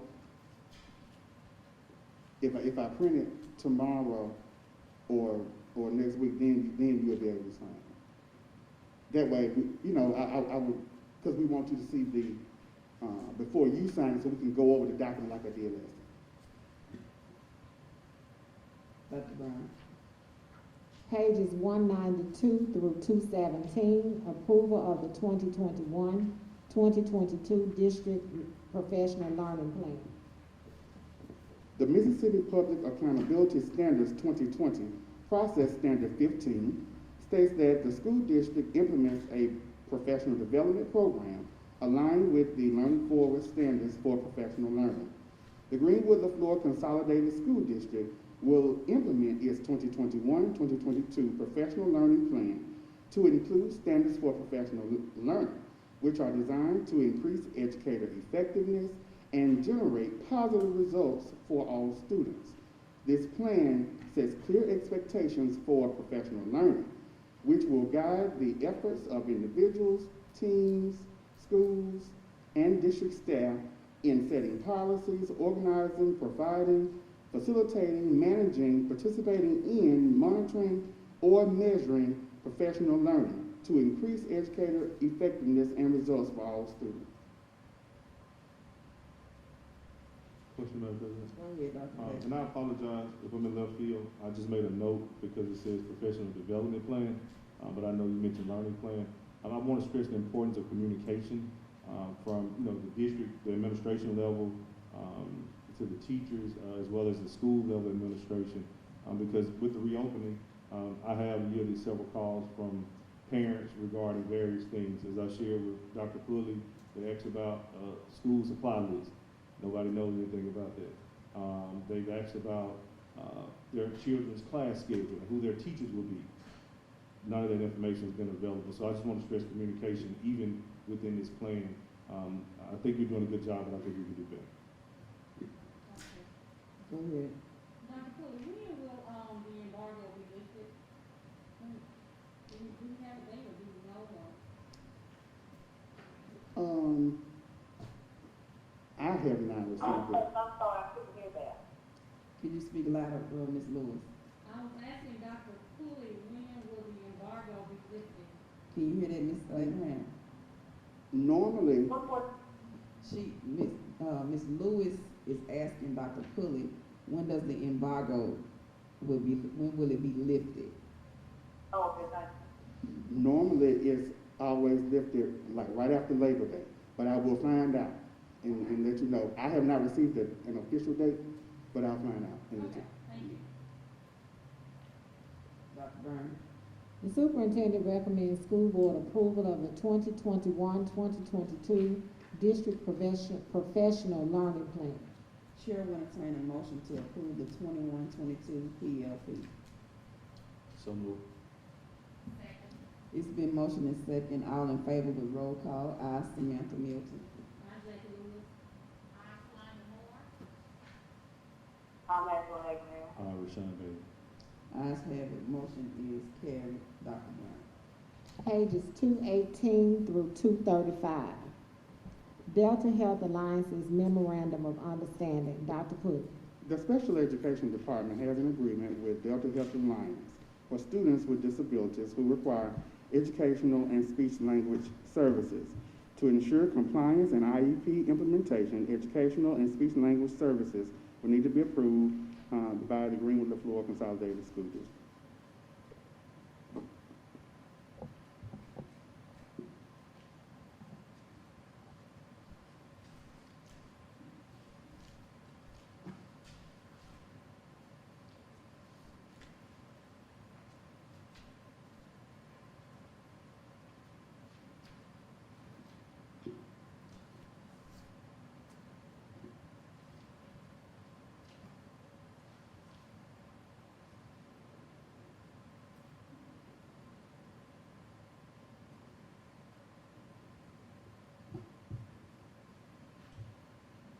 Dr. Brown. The superintendent recommends that the school board approve the Delta Health Alliance Memorandum of Understanding regarding the rules and regulations of IDEA and for the implementation of IEPs, as these items are required by the Office of Special Education. Chair will entertain a motion to approve the Delta Health Alliance Memorandum of Understanding regarding the rules and regs of IDEA and the implementation of IEPs, as these items are required by the Office of Special Education. It's been motion second. All in favor? Got a roll call. Aye. Samantha Milton. Isaac Lewis. I'm at one Abraham. Rashawn Bailey. Ayes have it. Motion is carried. At this time, if we could just pause for a moment of silent prayer, because we entered into an agreement with Ms. Carolyn Willis, who worked for the Delta Health Alliance, and we all know that she passed away and her funeral was on today. So if we could just pause at this time for a moment of silent prayer for her family.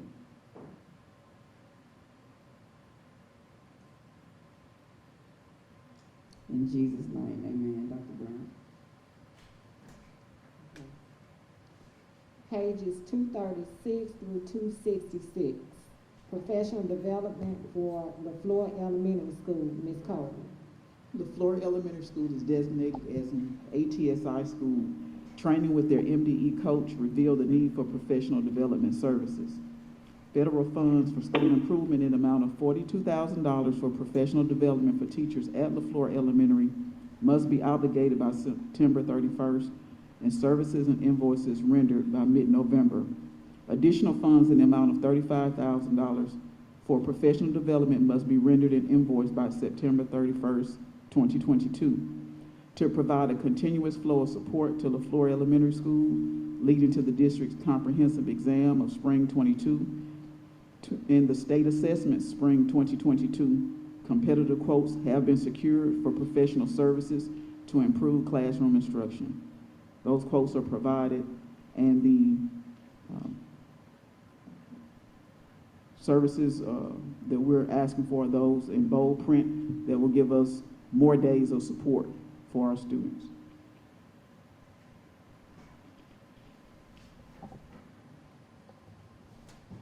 So Dr. Brown, on these, three different people, three different groups. So would the board,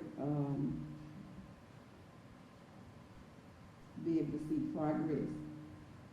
Yes, ma'am. These individuals can provide a report to the board of their work each month or however long this contract lasts. And it will go through. Did you say spring, Ms. Coleman? Yes, ma'am. Okay. Any questions, board members? Question, Mrs. Milton. Go ahead, Dr. Moore. I do know that, my colleague alluded to, presentation of monitoring. Yes, ma'am. Maybe I was thinking monitoring at the beginning, middle, and towards the end of the contract period. Yes, ma'am. We've done something similar this summer when the board approved for Greenwood Middle School. And so what we did, we had district level administrators to also attend these professional development sessions to observe, and teachers were allowed to ask specifically for the support that they needed individually as classroom teachers. So they had the small group training by trained professionals, and they were able to provide them with resources for the beginning of school, which is scheduled for Thursday. So I have one more question, Madam President. Go ahead, Could not our content area chiefs provide, have provided, total support of this particular school that's, being requested? Not total support. And I'll tell you why I say not total support. We have 12 schools if we don't include the alternative school in our juvenile detention center. And our chiefs would have to travel to 12 schools per day. We would like to identify some professionals who would be designated specifically for them. Our chiefs would also work collaboratively with them, but we're asking for some individualized training for our teachers. And this is of no cost to the district. These are federal funds. So in essence, if we don't use them, we lose them. So we don't want to lose these funds. We want to provide the additional support, and we are required to do so because this school has been identified as an additional targeted supporting and improving the school. We have to submit documentation showing what did we do with this school different than the rest of the schools to increase student achievement and help them overcome those academic deficits. Okay, so with our, if this is approved, how, with this much support, can we project that our data trends possibly upward? So, I mean, can you speak to that? Yes, ma'am. We've done to support this professional development plan. We've also done some other things so that the alignment would lead to an increase in academic performance. For example, we've made some staff changes there to be more strategic in how we placed staff that could better serve the students at this school. We've also added additional staff members to this school, and we have a specific plan that we will be providing to these companies and these consultants that we would like for them to do those things that we've seen success with in our SIG schools so that we can yield those results. So they don't come in and do what they want to do. We have a strategy and a plan that we want them to come and implement because we've seen successes with 3 of our other schools who are in school improvement. I do know that data and our student learning and teaching is paramount. Yes, ma'am. And I understand about federal funds or what have you, but when any amount and any large amount, I do expect to see trend lines increase. Well, yes, ma'am. We're not tooting our own horn, but we saw great improvement with our other schools who were in school improvement. Okay. And so now Leflore Elementary has our focus, as well as East Elementary School, more specific, deliberate, strategic focus to improve academics. Our reputation here is on the line. We have children that they've not been in the buildings, and we get to get them face to face. And so now we want to provide just a plethora of resources and support to them so that we can overcome these academic deficits, so that we can provide those academic results that the board as well as the team is looking for in our students. They can do it. We're going to do this thing, but we're going to require some additional help and assistance, and we believe that this would be the best way to accomplish that.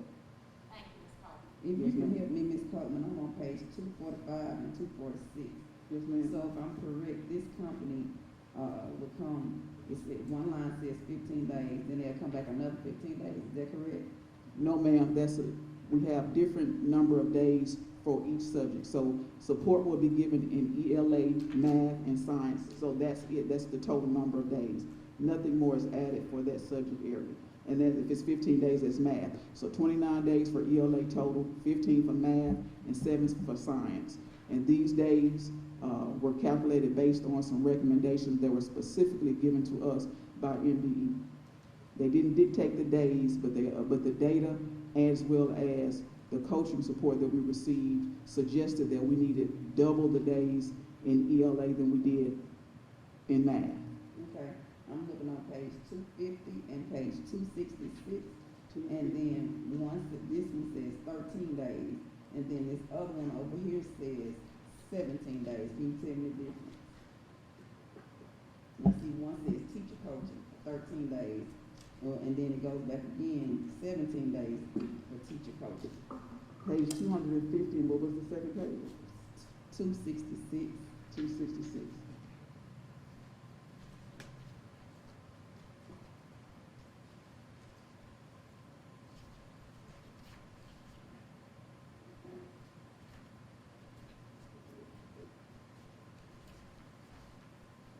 All right. So the first page, 250, those days are for science. So the total service for science will be given for 13 days. 7 days will be rendered between August 9th and November 12th. That's the cutoff date for us to be reimbursed for those funds. The next 6 days of service will be rendered between December 1st and March 5th. And strategically and in alignment with our district tests and our district programs, we're targeting the first 9 weeks and the second 9 weeks. You know, we typically test right before Thanksgiving break.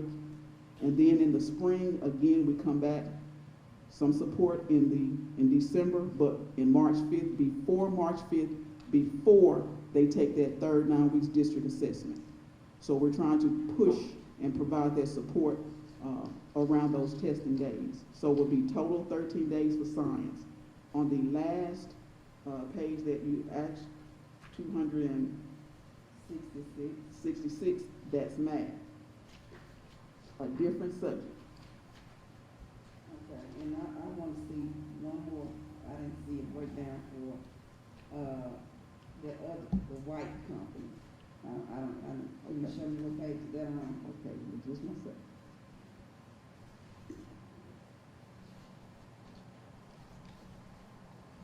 White.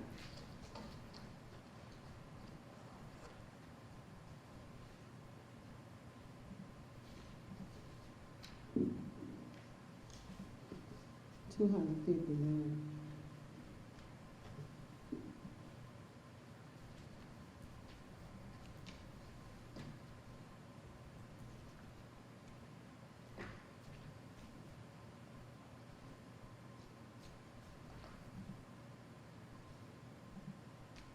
Okay, I see it.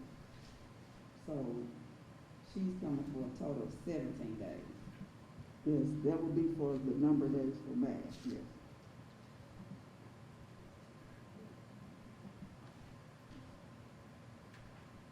Okay, any other questions, board members?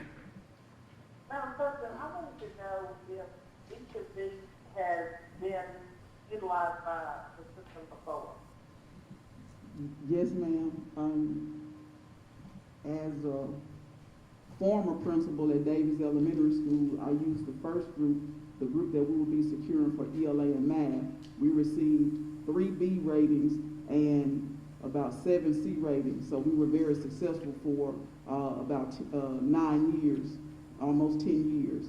And my last assignment as a principal at Greenwood Middle School, we used both of these companies again and we received a B rating.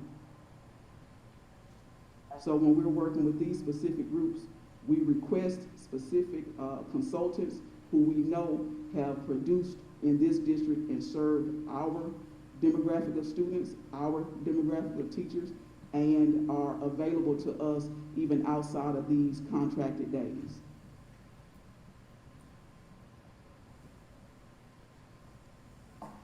Any other questions? Yes, Any ma'am. other question, board members? Okay, Dr. Brown. The superintendent recommends school board approval of professional development services for Leflore Elementary School and ATSI School, ELA quoted by the Kirkland Group, math quote provided by Viney J. White Consulting, science quote provided by the Kirkland Group. Chair will entertain let the record show that Jackie Lewis recused herself. Chair will entertain a motion to approve professional development services for Leflore Elementary School and ATSI School. ELA quote provided by the Kirkland Group. Math quote provided by Bonnie J. White Consulting. Science quote provided by the Kirkland Group. Second. It has been motioned and second. Roll call. I, Samantha Milton. I, Name, Angela Abraham. Rashawn Davis. Ayes have it, motion is carried. Let the record show that Magdalene Abraham voting nay. Dr. Brown. Pages 267 through 290. Approval of the 2021-2022 Fixed Asset Policy and Procedures Manual. Ms. Cole. The 2021-2022 Fixed Asset Policy and Procedure Manual adheres to the codes set forth by the state of Mississippi. The policies are aligned to the improved processes and procedures relating to the accountability of the district's fixed assets. The highlighted areas note the changes to the current manual. We would also like the board to note that we work very collaboratively with the technology department, the warehouse, the business office, and federal programs to produce improved processes and procedures for our fixed assets. I would like to know, Dr. Brown or Ms. Coleman, what software do you all use? Currently, we do not have software. Marathon is revising and revamping its software. They anticipate having something new this fall, and we'd like to take advantage of that as soon as it's made available, as it aligns to our current software for business and other areas. We use Marathon for our purchasing and other things. So the old program was just outdated, and they didn't want to sell it until they had a chance to revamp what they had. So everything up until this point has been manual. So, but you say you do anticipate on purchasing some software to keep up with fixed assets? Yes, ma'am. And to anticipate that, we also, district staff, myself, Ms. Hurst, Ms. Webster, and a couple other people, we've already done training with Marathon. We've done 2 online trainings with them, and we anticipate doing more training once they're available and the software is available. Any other questions, board members? Dr. Brown?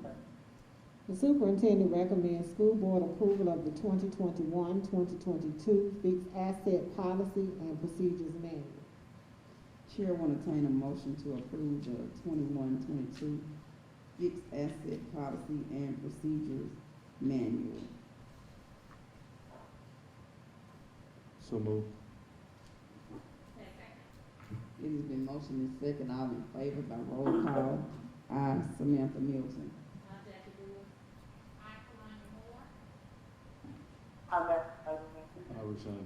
Ayes have it, motion is carried. Dr. Brown?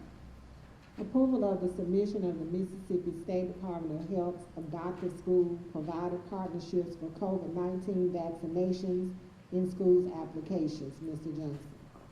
The Greenwood Leflore Consolidated School District is requesting permission from the Mississippi Department of Health adopt a school provider partnership for COVID-19 vaccination in school programs.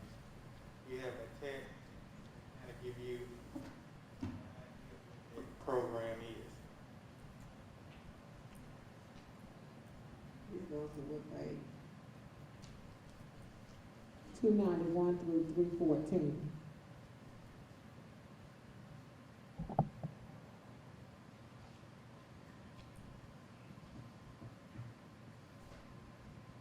Okay, Dr. Brown.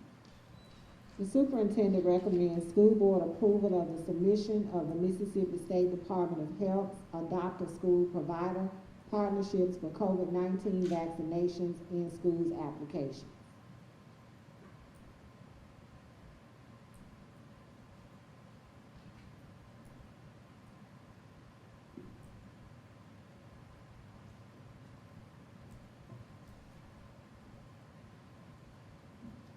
So, Mr. Attorney Cook, have you gone over this?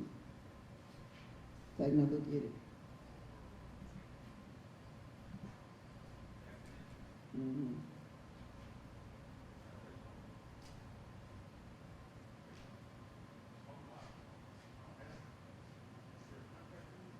It's not really a contract, is it, Mr. Johnson?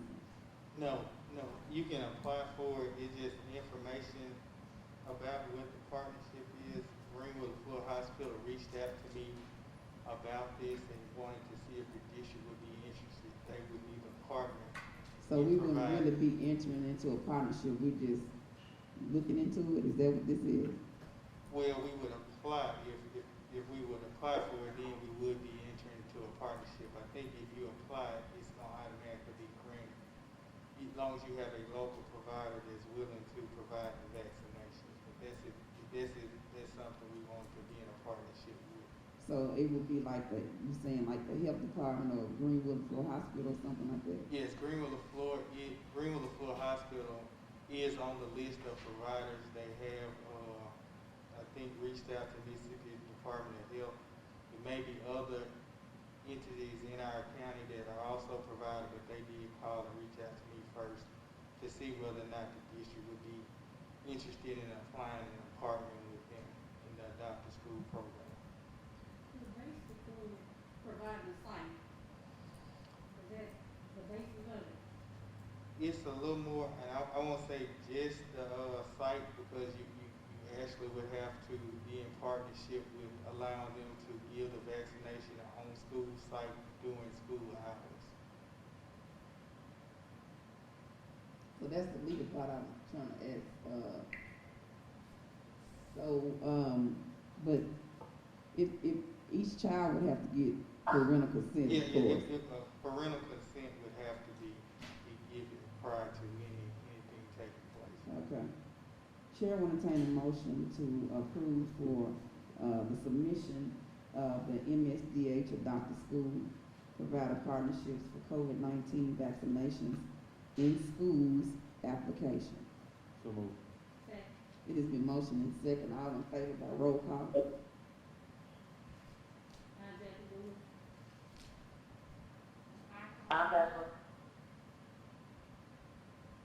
Rashawn Bailey. Ayes Samantha Milton, ayes have it, motion is carried. Dr. Brown. Approval of inventory removal, Ms. Cole. Dr. Brown, I'm sorry. If I may interject, board members, this would have been a good place dealing with COVID to amend the agenda to put Families First Coronavirus Response Act at that time, if all of you would agree, that I can amend the agenda. So moved, Madam President. Can I get a second?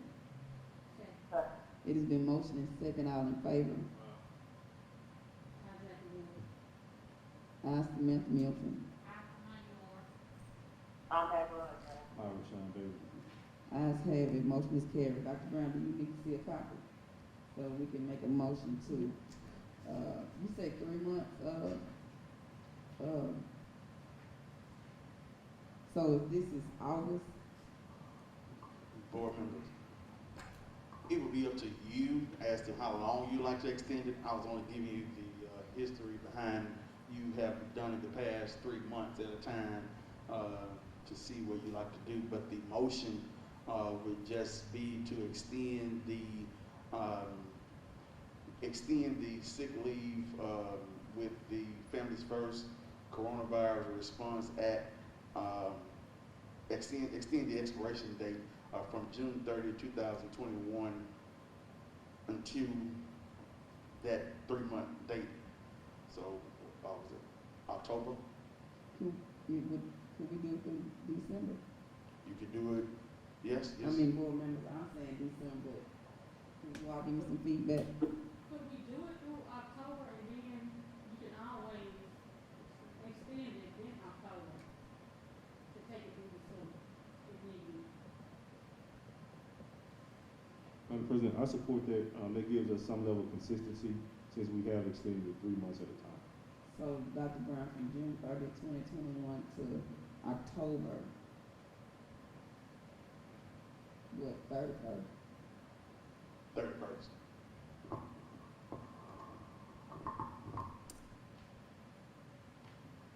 Dr. Brown. And Dr. Brown, that's policy GBRIA. You say GBRA? IA. IA. It's under the Family and Medical Leave policy. This is the Families First Coronavirus Response Act. It's just the section under the Family Medical Leave Act.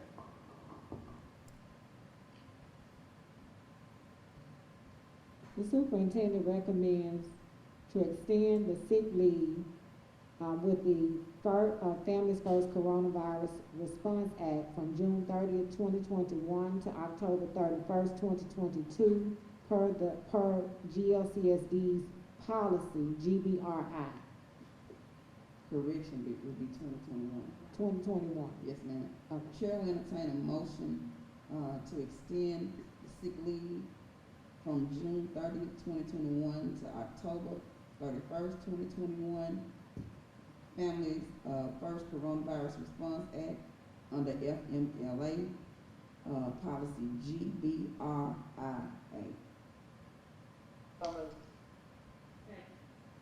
It's been motioned and second, all in favor by roll call. Ayes Samantha Milton.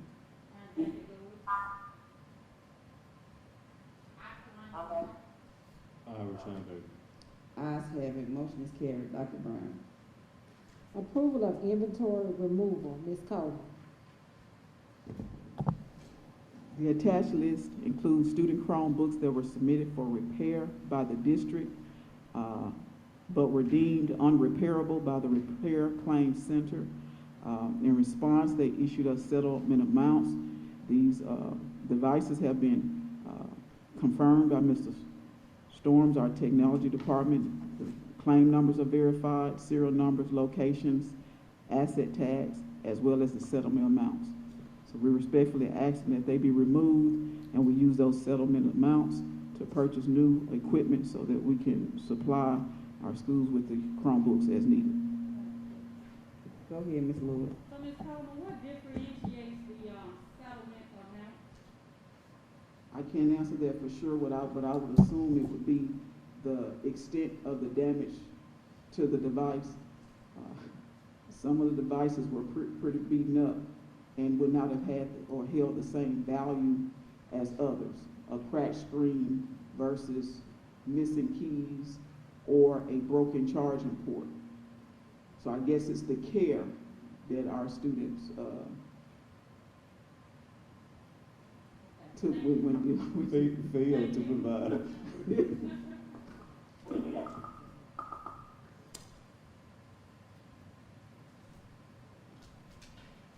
Okay, Dr. Brown. The superintendent recommends school board approval of the attached inventory removal list. Chair will entertain a motion to approve the attached inventory removal list.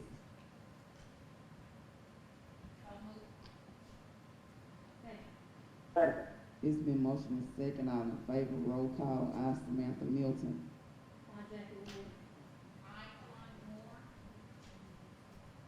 I'm Angela Leverett. Return date. Ayes have it, motion is carried, Dr. Brown. Monthly financial reports, Mrs. Keela Washington.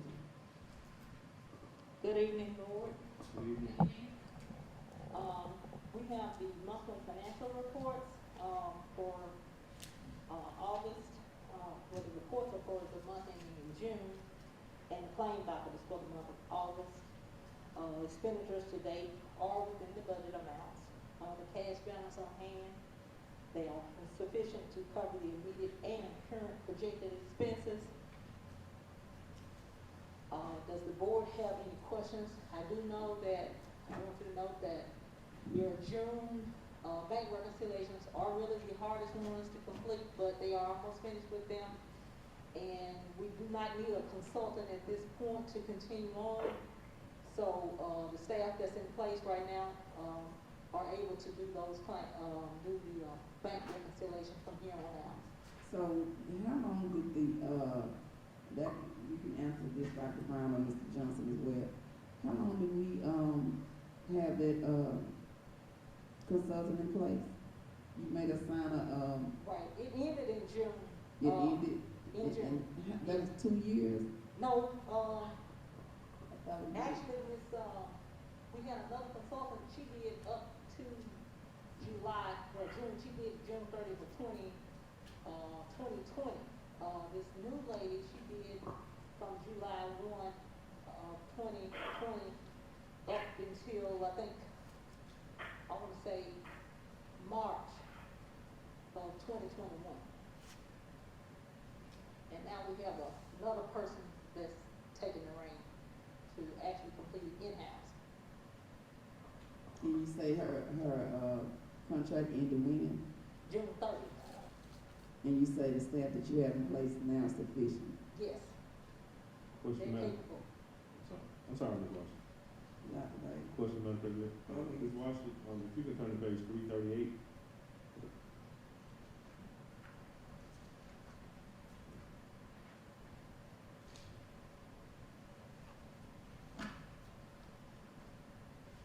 Okay. Claim number 948867.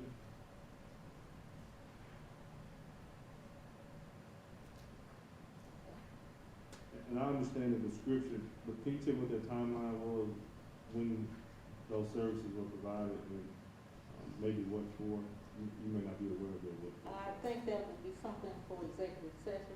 Okay. Dr. Bailey, can you tell us that, claim number again? On 338, 948867.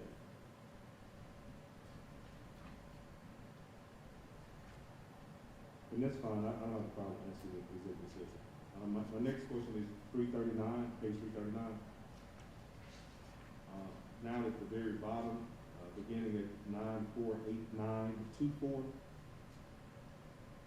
I could not find anything for the other two high schools, and I was just wondering if there were a particular reason that they were omitted, and has a determination been made in regards to the Banings that they were attending that event? Okay. Well, the only ones I do see are for one of the high schools, the other ones are not listed. It's possible possible that it was late, being received, and it hadn't been approved yet. And an approval from you or the board, from you? Well, normally the process is going through the requisition phase, and once everybody approves it on that end, then it goes to a purchase order, and from the purchase order, we bring it to the board to print the checks. Okay. So, but the other two schools will be taken care of in a timely fashion? I'm pretty sure they will be. Thank you. Go ahead, Ms. Wood. Ms. Washington, on page 337, claim number 948 and 948858, and then on 338, 948859. Okay. So I'm seeing the description is the same thing, so. Well, one of those things, she was one of the two people that were left off the original, request for traveling. And so their rooms were not covered, so that's why you see a second one on that person. That was her travel and her room that she had to pay out of pocket. Okay. Thank you. Okay.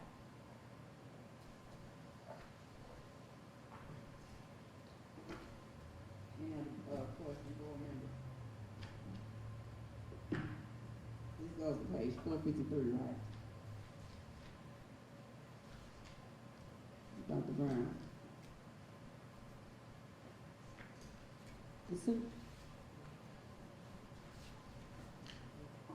also has a separate attachment, board members. The staple attachment.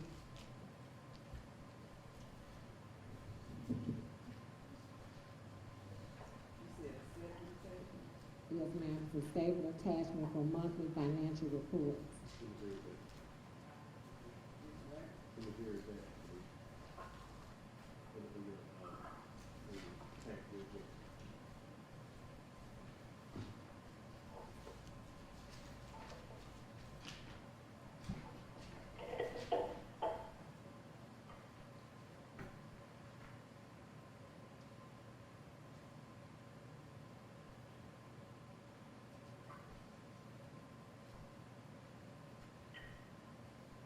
So this is something additional, Dr. Brown? Yes, ma'am, this was submitted, this afternoon.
So, Ms. Washington, on page 6 of 30, what is claim number 948877?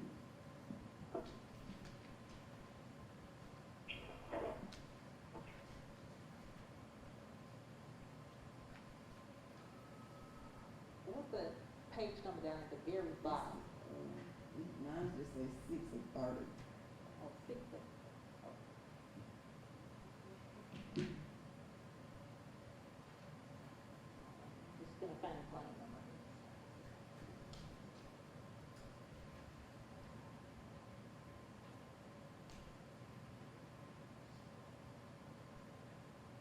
And board members, I would like to call your attention to page 5 of 30.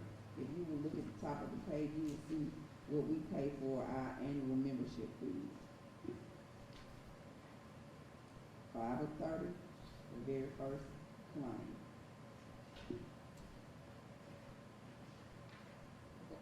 What's your question for that one? I said, what is it?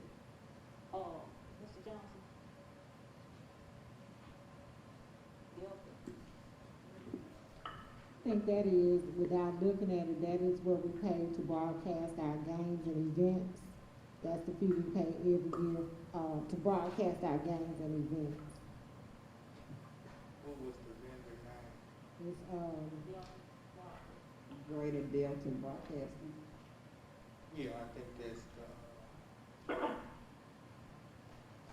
So we had that this year, Dr. Brown? yes, ma'am, we have for the upcoming year. So you have to pay in advance. Yes, ma'am.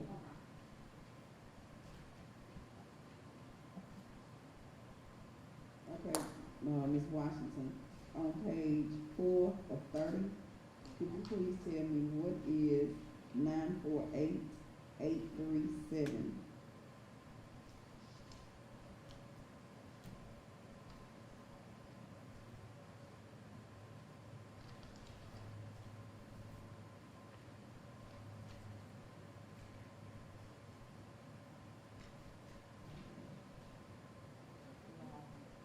It's a registration fee, I'm sure, and who's actually doing it.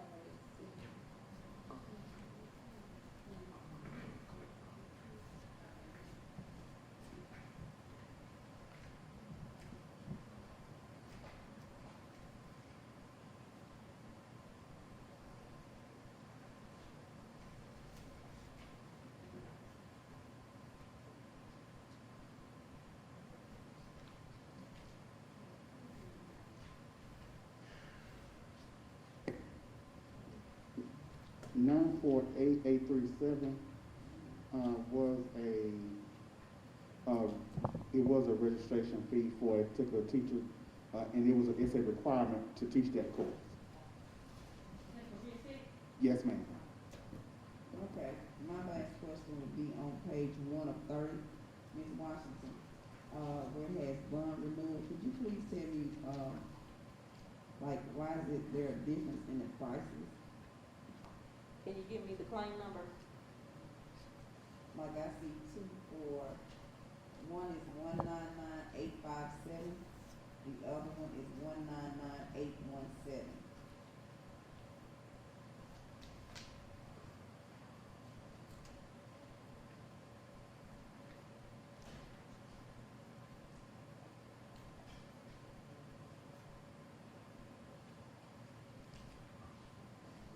You have to excuse me, my page numbers are not the same as yours, so I can't find them. I don't have a 30. It says 1 of 30, and it is, The differences in prices are the higher ones are the assistants and deputy superintendents. They're higher than the other administrators.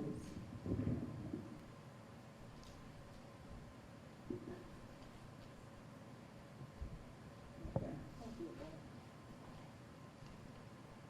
Any other question, board member? No, ma'am. Okay, Dr. Brown.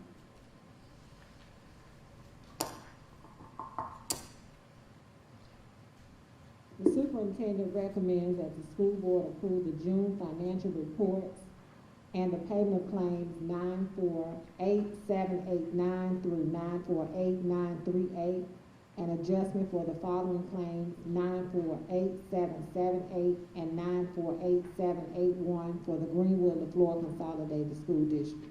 Chair will entertain a motion to approve the June financial reports and the payment of claims 948789 through 948938, and adjustment for the following claims 948778 and 948781 for GLCSD.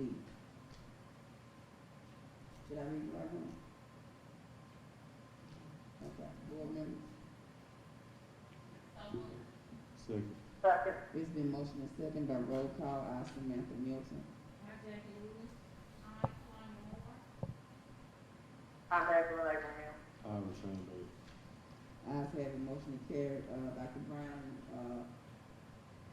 Ms. Floyd with this, chair apologize and vice chair apologize because I do see we did have a write-up for the approval to reject proposals submitted for the curriculum software for instructional remediation and enrichment K-12 and advertise again the request for proposal. We got so many papers that we just did not see. And Ms. Flowers and Dr. Brown, I share, Madam President's sentiments as well. Dr. Brown.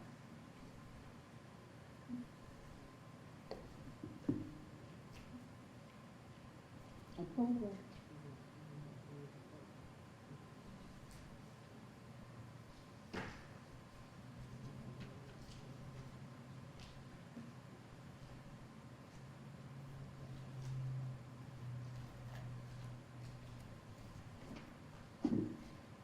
Page 444, 2021-2022 revised classified salary scale. Okay, what you said the page number again for? Page 444.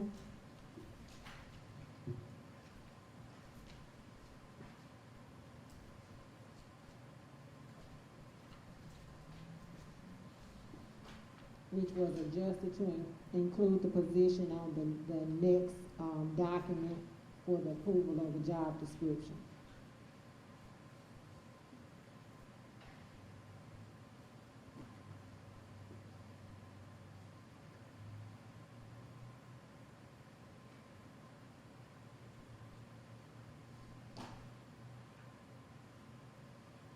So, board members, are there any discussions? Okay, Dr. Brown, could you, one more time, explain to me the grandfather clause? So according to the grandfather clause, any employee, once the salary scale was changed, no employee should have received a decrease in pay. As a result, with this particular position that is being added, the individual who was moved to another position did receive a decrease in that position, but the clause states that no one should receive a decrease in pay, no one in the district. So, the way Ms. Washington had it set up, so does it, I thought like they were getting a certain amount over time, which would make them, help me out, maybe I can't remember well, on what we decided. Ms. Washington presented this. Ms. Washington, maybe we can ask her. Okay, cause like you told us something about over time they would get what it is they're supposed to get or whatever. And make sure that you reiterate the law statute. Okay, I have the statute at hand. This is what we basically. Speak up, Ms. Washington. Okay. What we came up with the salary scale, some people would not fall on the salary scale because they were already getting paid more than the salary scale where they were in the years of experience, where they failed. So the purpose is to, anybody new coming in would fall, we would start them on the scale with the 0 years, and then they would increment as they go.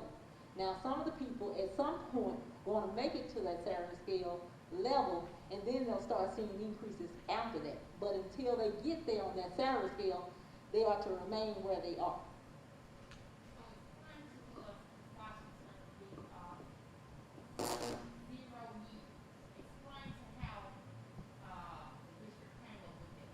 Okay, a person with 0 years, it would be their first time in that position, so they would not have any experience. So to start a person with a 0 meant that they came in fresh. But a person who had already been there, they would be at whatever level they already are at that time, which if they were, like say if they've been in that position for 1 year, then they would be on the scale at 1 year. And basically the increments were in line with what the board had approved on the salary scale, but it was just broken out in pieces. Instead of just a lump sum for the entire time, it would be an increment each year. So typically the classified get yearly increments? Yes, not the first scale, no. They would only get an increase from, if they work from 0 to 5 years on most of them, some of them 1 to to 3 years, it's like an assumption that they came in with experience when you start with 1. But if you come in with 0 years of experience, then you will start with the 0-year experience. And then it's just like the teacher salary scale. They start with 0 if they've never taught before. But as they go on in progress, they up to those, each year they get an increment. So this is basically kind of lining up with what the teacher salary scale looks like. Any other questions, board members? So have you spoken to the grandfather piece? That's when the people already are making more money than the salary scale where they would be on the salary scale. So, say for instance, somebody had 10 years and their salary was $50,000.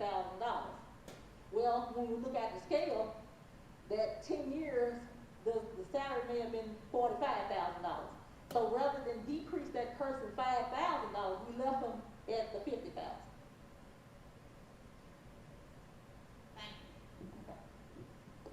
Board members, I would just make a request that Mrs. Washington and maybe her team go back and relook at some of the employees at will, because there are some discrepancies in what is put on those at wills. I've had individuals to address some concerns about the amount that they were paid versus what was on the at will, and the years of verification. For example, I know Ms. Washington stated that if an individual, and just correct me, Ms. Washington, so I make sure I'm saying it correct, if an individual started in a new position, they will start at 0 years. Is that correct? That is correct. Well, there's a concern with that because that's not consistent throughout the district. Some individuals are starting at 0 years and they're being given years of experience or verification for some of the same duties that they've done years prior. And then you have some individuals who were left at 0 years who could very well have, who had served in the same capacities years prior. So I would just ask the board and Mr. Johnson if they would ask Ms. Washington and her team along with personnel to go back and revisit employee at wills and just to ensure that everything is aligned, because I've had a lot of concerns communicated to me and emailed to Mr. Johnson and I. But I would just ask the board if they would ask the Ms. Washington to go back and revisit that information to make sure that it's accurate, so that employees will definitely get what they need, and to also maybe conduct a meeting to explain to the employees the changes, if there will be additional changes, or if not. I think communication is key at this point because a lot of people are frustrated. And so as the superintendent, there are some things that I won't answer for the business office because I don't want to miscommunicate. I would just ask the board to allow maybe Mr. Johnson to lead those efforts with Ms. Washington and personnel to explain to those individuals who have been impacted. Madam President, if I Go may. ahead. With school starting in less than 2 days, if based on Dr. Brown's recommendation, I would ask if we can expedite that process with Mr. Johnson in the business office, even if we need to identify specific people to expedite that process, so be it, because I don't think it's fair to have employees working with a contract that they may not know is accurate, or working without a contract and not knowing what their actual rate of pay is. Help me out, Attorney Cooley. I think we would be in day-to-day operations if we dibble and dabble into that. I think that's between Dr. Brown and Mr. Johnson to convey that to Ms. Washington, because this board cannot say what to do day-to-day operation. If I'm wrong, please help me.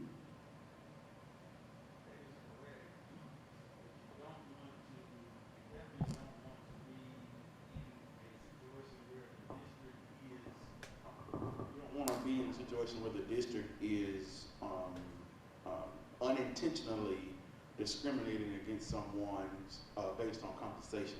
But to answer your question, that is an administrative decision in regards to whom will get with whom to discuss because those if matters. anything is wrong going on, Dr. Brown is the superintendent, Mr. Johnson is the assistant, who Ms. Washington reports to. So if Dr. Brown, Mr. Johnson says what she just said, it has to get done.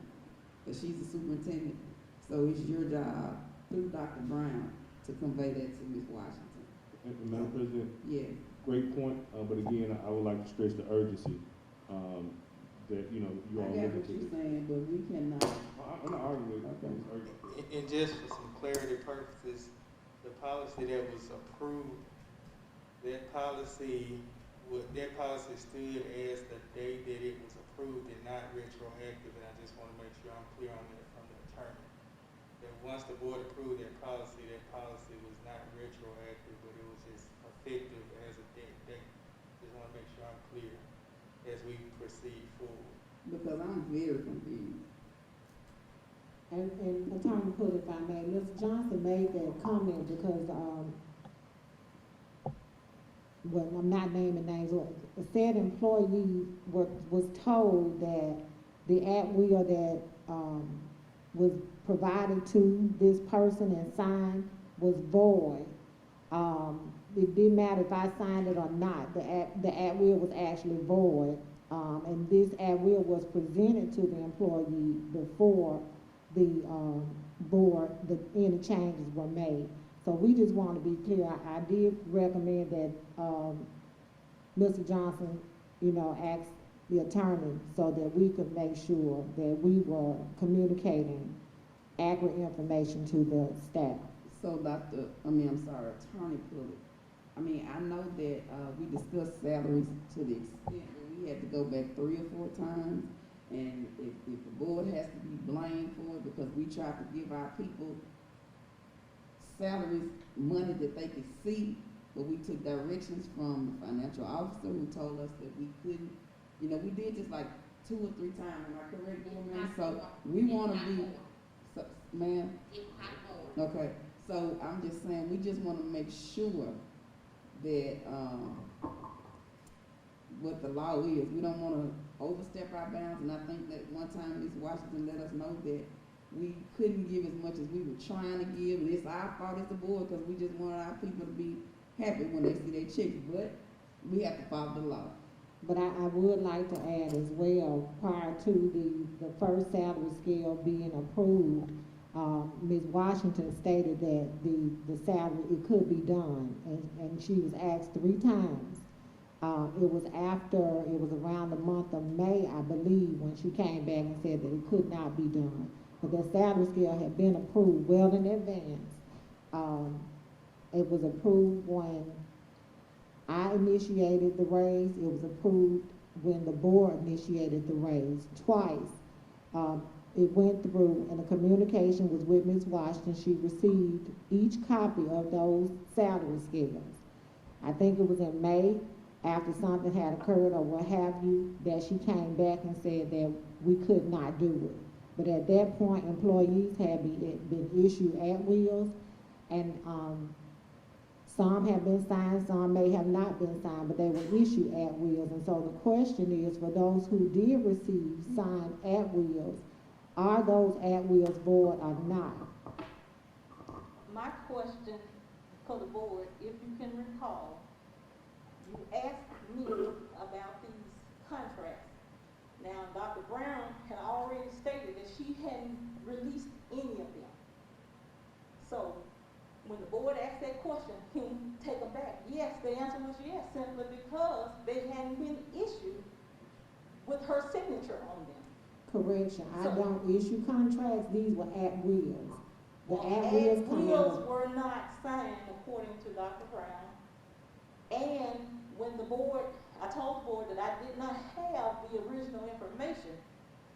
I hadn't seen that until the board meeting. And the board asked me to go back and do a comparison after I made the statement and found out how much, what kind of effect that was going to have on the district. And I deemed that based on those numbers, that would be excessive and it would cause the district to suffer by giving those raises. So the board said, go back, do a comparison, and that's what I did. And it did take time to get that done, and also the years of experiences of each person had to change too, because that was another part of the problem. So we diligently worked on trying to make sure we had years of experience correct, and that we had a salary scale that the board could find that, you know, was something that we could do. So that was the purpose, and that's why it took as long as it did. The first part of that process, I think, was rushed, because I was not privy to it. I didn't know what approvals were done. Board members, I just want to make sure that we're communicating accurate information to the public. I'm not going to go back and forth or argue. Dr. Brown, Madam President, I understand, Dr. Bailey, the urgency, but I am going to ask Dr. Bailey, that we table this so that we can do a very thorough fact check to ensure that, as we move forward, that if we have to handle this again, and I know that, I hope we won't, because we have gone through this so many times. I can't give a number. But I do know that I think it's important, board members, that we fact check, communication written from both, entities within this district before we move. So let's do a very thorough, and this is just my suggestion, I suggest we table this so that we can fact check, Madam President and Dr. Bailey, to ensure that we are moving and proceeding with care. Because as it states in the statute, to my understanding, and correct me if I'm wrong, Mrs. Washington, about districts following state statute as it in relation to money, lump sums of money. So I just want us to move with care and caution. So let us, I think, as a board, we need to table this so that we can fact check. And we can do that in collaboration with Mr. Johnson's office. Yes, ma'am. I would like to add, I do know that there are some issues, some people out there that are still saying that their years of experience is incorrect. Okay. And this has been as recent as a couple of days ago.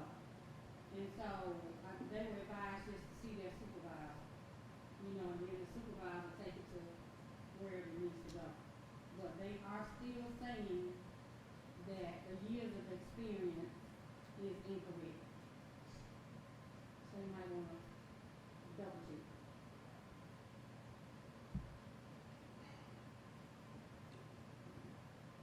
So, you wanna make a motion? Madam Chair, I move that we, table the revised classified salary scale, for today's board meeting date. I move that we table it so that we can fact check, No, along with the, that's correct, along with the, job description that our superintendent is recommending. Second. It's been motioned and second that we table, the revised classified salary scale and the approval of job description. Question, Madam President. I'm sorry, Mr. Johnson. And can I just make a note on page 4? If you would look at page 4 on that, there was a group that was left off of all salary scales that actually need to be approved for at wheels to be produced for those individuals. Say page 4. It's page 448, I think, in your board packet. 48.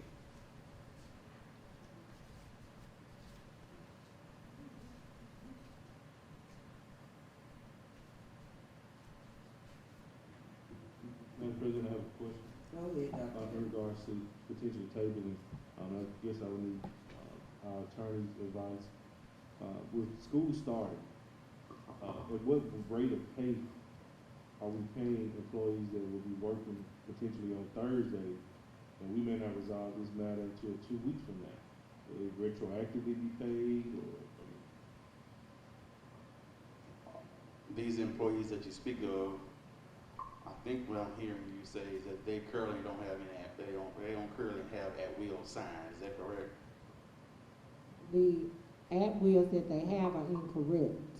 And so some are not signing incorrect at-wills. They have, some have come up, some have had concerns. They are yet to receive responses that they can agree to, but the at-wills themselves are incorrect. But these individuals have been working. To answer that question, then, board members, individuals that's working in GLCSD must be paid for the hours that they work. And so you definitely would have to have a special call board meeting prior to the cutoff time with the pay. I understand your question, Dr. Bailey, at what rate of pay would that be established? The board just would have to have a special call meeting prior to that time to determine the rate of pay. But I will state that at-will employees don't enjoy the same protections as it relates to a contracted employee, such as certified teachers. And so my advice to you is that all at-will employees must be paid in accordance with the board's approved salary scale, and that includes in conjunction with the new policy that the board approved in relation to the experience.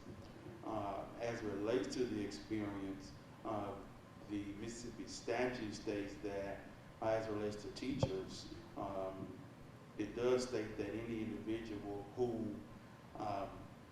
has taught in public or private school shall be credited with 1 year teaching experience if they actually taught 9 months in a school year. And so I don't know if that helps you at all with answering the question, but I believe it does. I think board members had issues or questions as it relates to someone who had worked outside of the district before, and as to whether or not they would have certain years credited from those outside institutions. So you're saying if a teacher has been in the district for over 9 months, then this time they should have 1 year on their years of experience? Yes, ma'am. Okay, and I just really don't know how we can fix this, because it was the board's intent to increase salaries. But if the board made a boo-boo, because we're not trying to get in legal trouble, Attorney Floyd, and our chief financial officer came back and told us that we could not give those salaries because some were very hefty. Am I correct, Dr. Bailey? They were very hefty, and we one or two, not me. It was some, Dr. Bailey, and you know I'm telling the truth.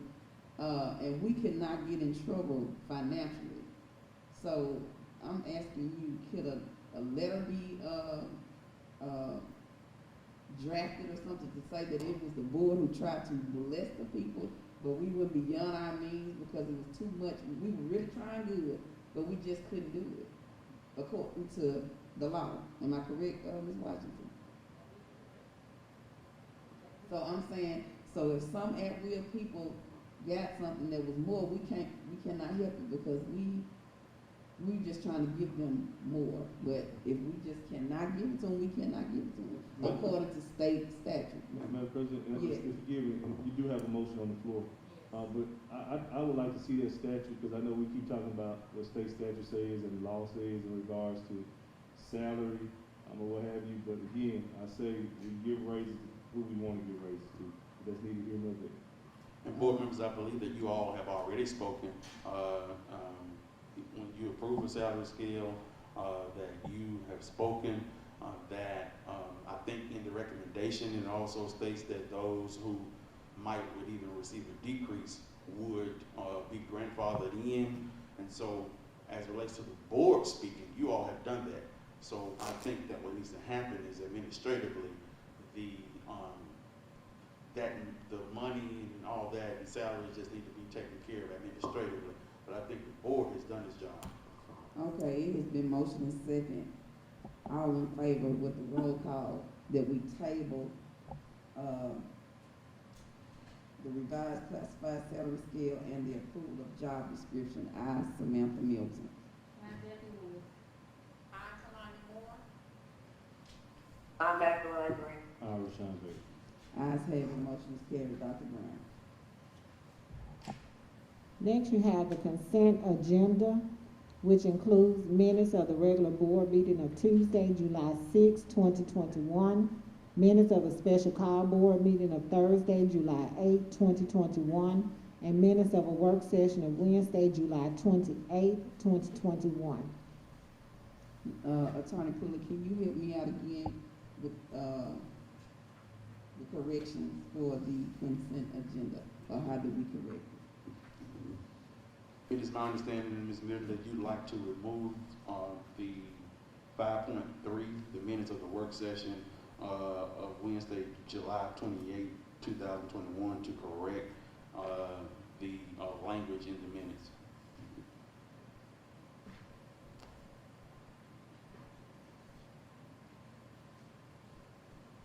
So, Dr. Brown, when you recommend that, could you please make a statement? Can you say it one more time, Ms. Attorney Pulley? I think you'd like to remove item 5.3, the minutes of the work session of Wednesday, July 28, 2021.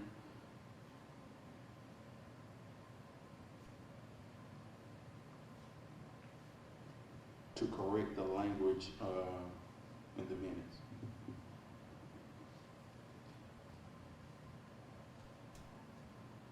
Regarding the recording of the minutes, the board policy does state that for the most part, the minutes would only include the final actions of the board.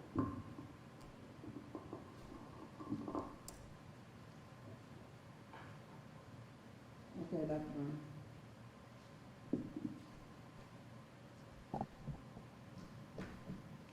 The superintendent recommends approval of the consent agenda and to remove item 5.3, minutes of the board's work session.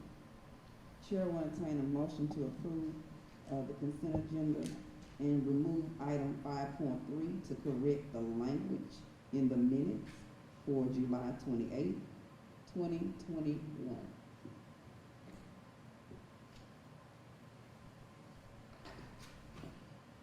So moved. Second. It's been motioned and second. All in favor? Roll call. I, Samantha Milton. I definitely will. I, Kalani Moore. Rashawn Bailey. Ayes have it. Motion is carried.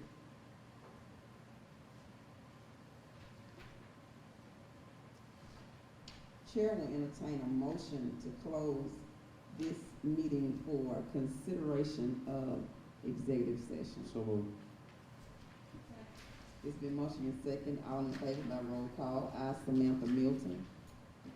I definitely will. I, Kalani Moore. Rashawn Bailey. Ayes have it. Motion is carried.